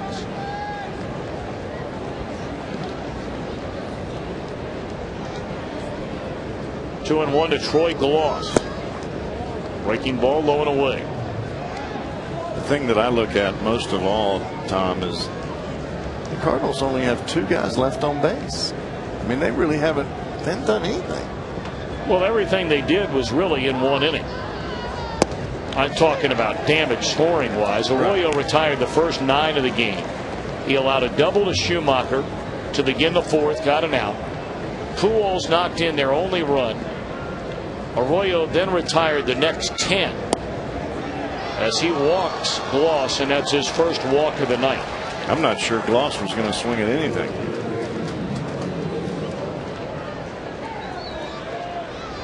Now they'll pinch run for him.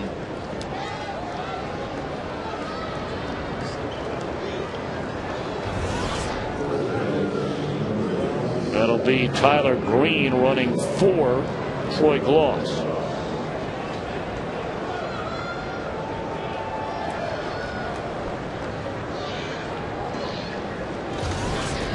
Now Mark DeRosa.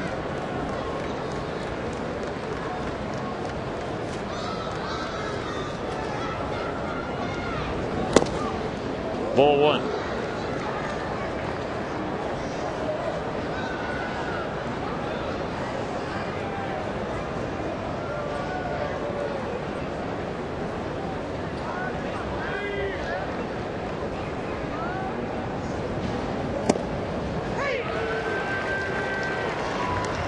Do the Reds have Cordero up? I can't tell from down here.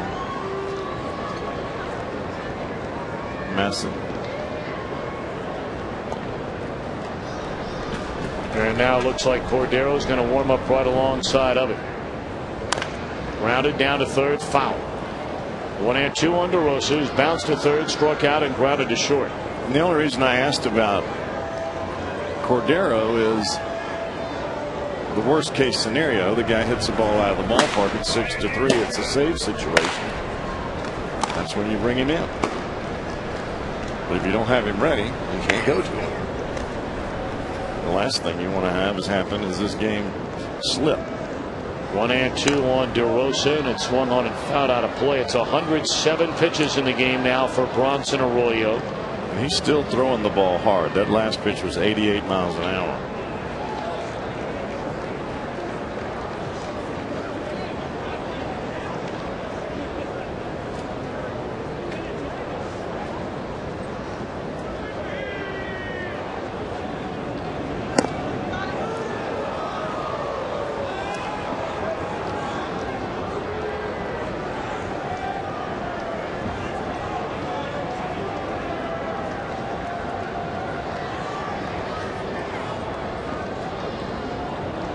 Two and two on DeRosa after a leadoff walk a moment ago to Gloss. Grounded foul. Cardinals are not going to make it easy for him. Well, I still believe the fifth and the ninth are the two toughest innings for the pitcher to pitch, regardless of what happens in the other innings. You're going to get a win if your team's leading after 5 and you can finish the inning. You get a complete game, or you get a save if you pitch the ninth.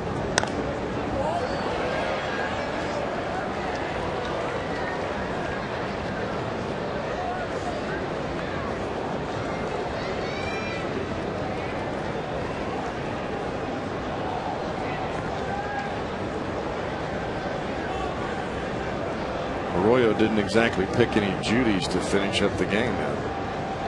No, he did not. Top of the order for the Cardinals to begin this ninth inning. 2-2 to DeRosa. Should be out number 1. Bruce is there, and it is.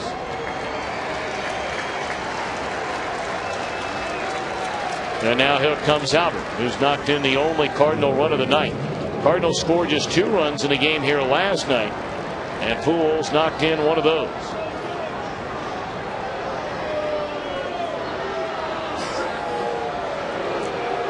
Arroyo's thrown 111 pitches. Crowd not all that thrilled to see Dusty come out to the mound and visit with Arroyo. Hey, Dusty wants to make sure he's all right.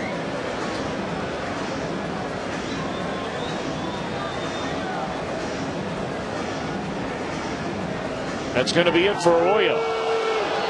Hey, Dusty gave him a chance here now, and of course the fans can't see that close-up that we're seeing right now. But Arroyo's going to get a nice round of applause. He has had a spectacular finish to this 2009 season. The best ERA among all National League starters since the end of July.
Another lights-out performance by Bronson Arroyo. 1 run in 8 1/3 innings. Crowd was all over Dusty, but the bottom line is, Jeff Bramley, I know you like the decision made by the Reds manager. Well, I think it's a good decision all the way around. I think Bronson was tired. I think he made that known without just all out saying, "Hey, I'm tired."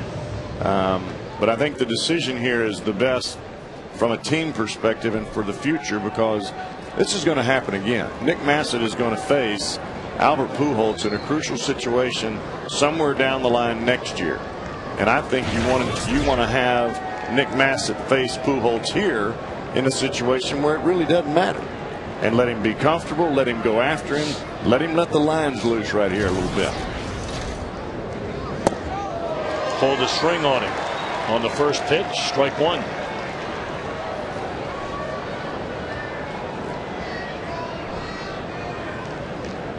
Of course, this time next year, I mean, barring any major changes made by the Reds during the offseason, Massett will be the guy to come on in the 8th or 9th inning to face Pujols. You got it.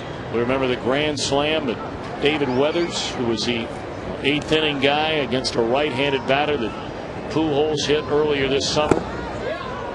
That was a devastating loss that night for the Reds. Opening game of a big weekend series over the 4th of July. They were still very much in the thick of things in the Central.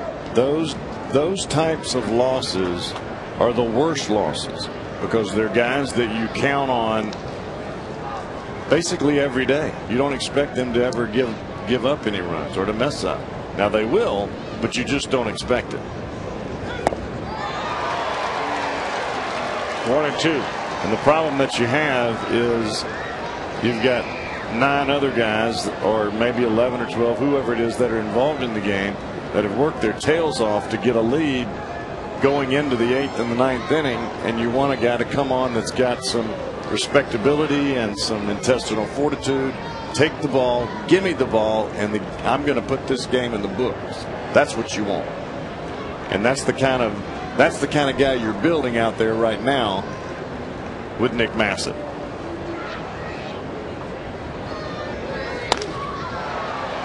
Boy, how about that piece of hitting right there? On a 1-2 pitch, fastball away, and Pujols just shoots it that way for a base hit.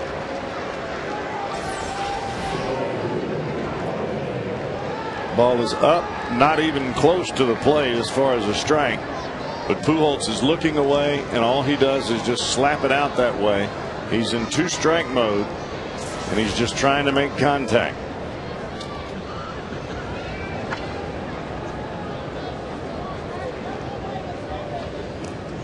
Matt Holliday, the batter, 0 for 3 in the game, 2 on, and there's strike 1.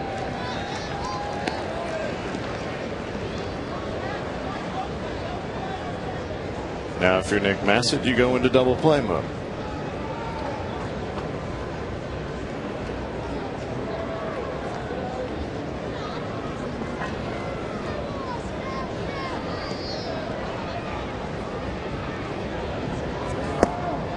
Cross up. When you see the catcher react like that, that is a definite cross up. You got a runner at second base. You don't understand what, you don't get on the same page. So you either get your catcher or the umpire hurt, or you advance 2 bases because it goes to the backstop.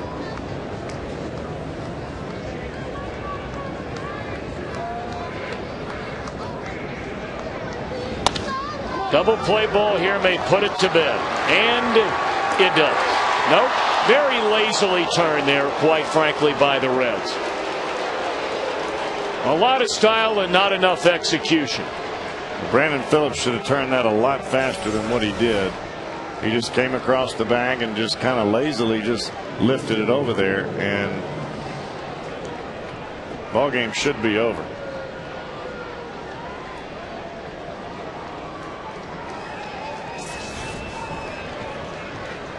Boy, that's not how you turn a DP. Definitely not.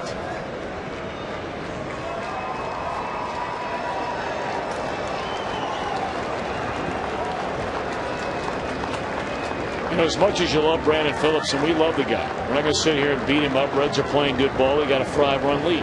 Right. But it's things like that that get him in trouble with his manager on a semi-regular basis. You're right.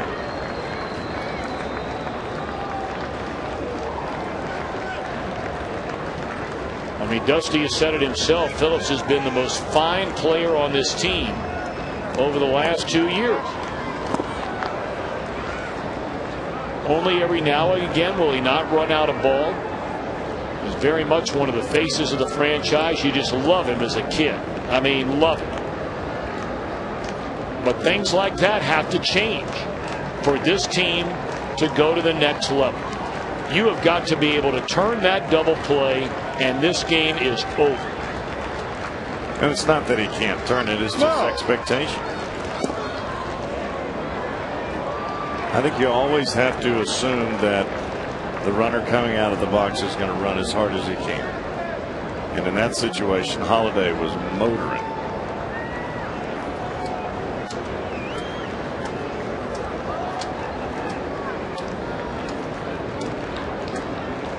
Two and 0 on Colby Rasmus. 2 on and 2 out. There's a strike.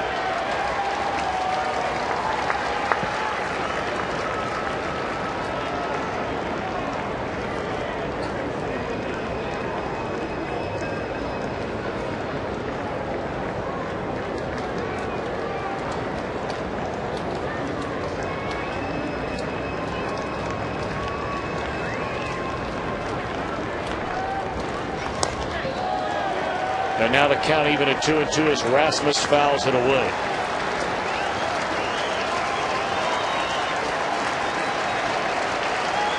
And now the crowd, those that have stayed on this chilly night in Cincinnati, will rise as one. The expectation of celebrating yet another Reds win. It would be their 25th win in their last 36 games.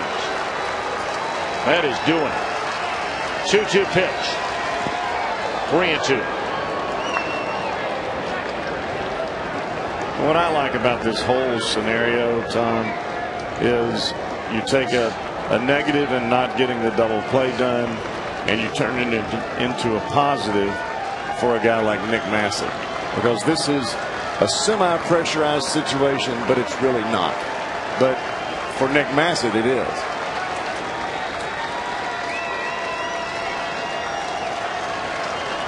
Because the crowd is up, crowd is on their feet, just like they would be if it was a 1-run lead. 3-2 pitch.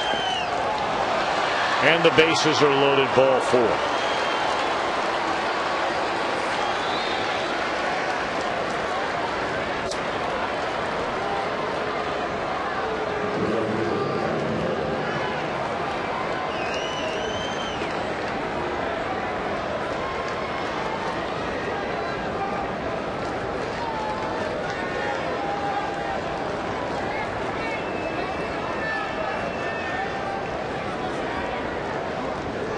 I think if you take 3 fastballs and you throw them as hard as you can, about belt high or a little higher, I don't know that Ludwig can catch up with them. 0-1 on Ryan Ludwig. This half inning started about 20 minutes ago with Bronson Arroyo taking the mound, gunning for a complete game win. He walked pinch hitter Troy Gloss, recorded an out. Dusty Baker made the pitching change. Massett gave up a single to Pujols, and then what should have been an inning-ending double play wasn't turned. A walk followed to Rasmus, and they're loaded for Ludwig. Cardinals cannot hit a 5-run home run. No. And I think this is a good situation for Nick Massett. It's not a good situation for the fact that you didn't turn the double play, but it's a great situation for Massett. This is a big-time learning situation.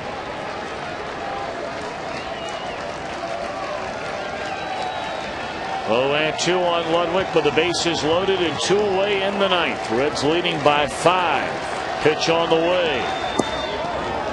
Outside, 1 ball, 2 strikes.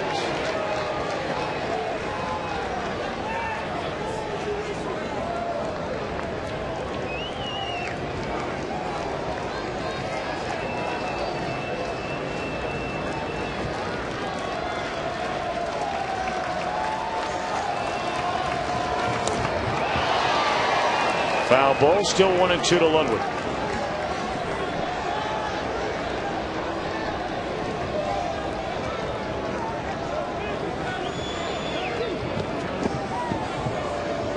Throw in the heater, Ricky.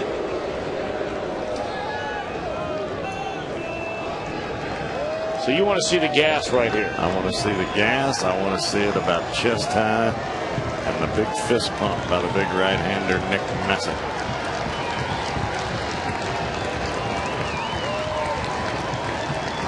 One and two on Ludwig with the bases loaded. Threw him the gas and the ball game is over. Thank you.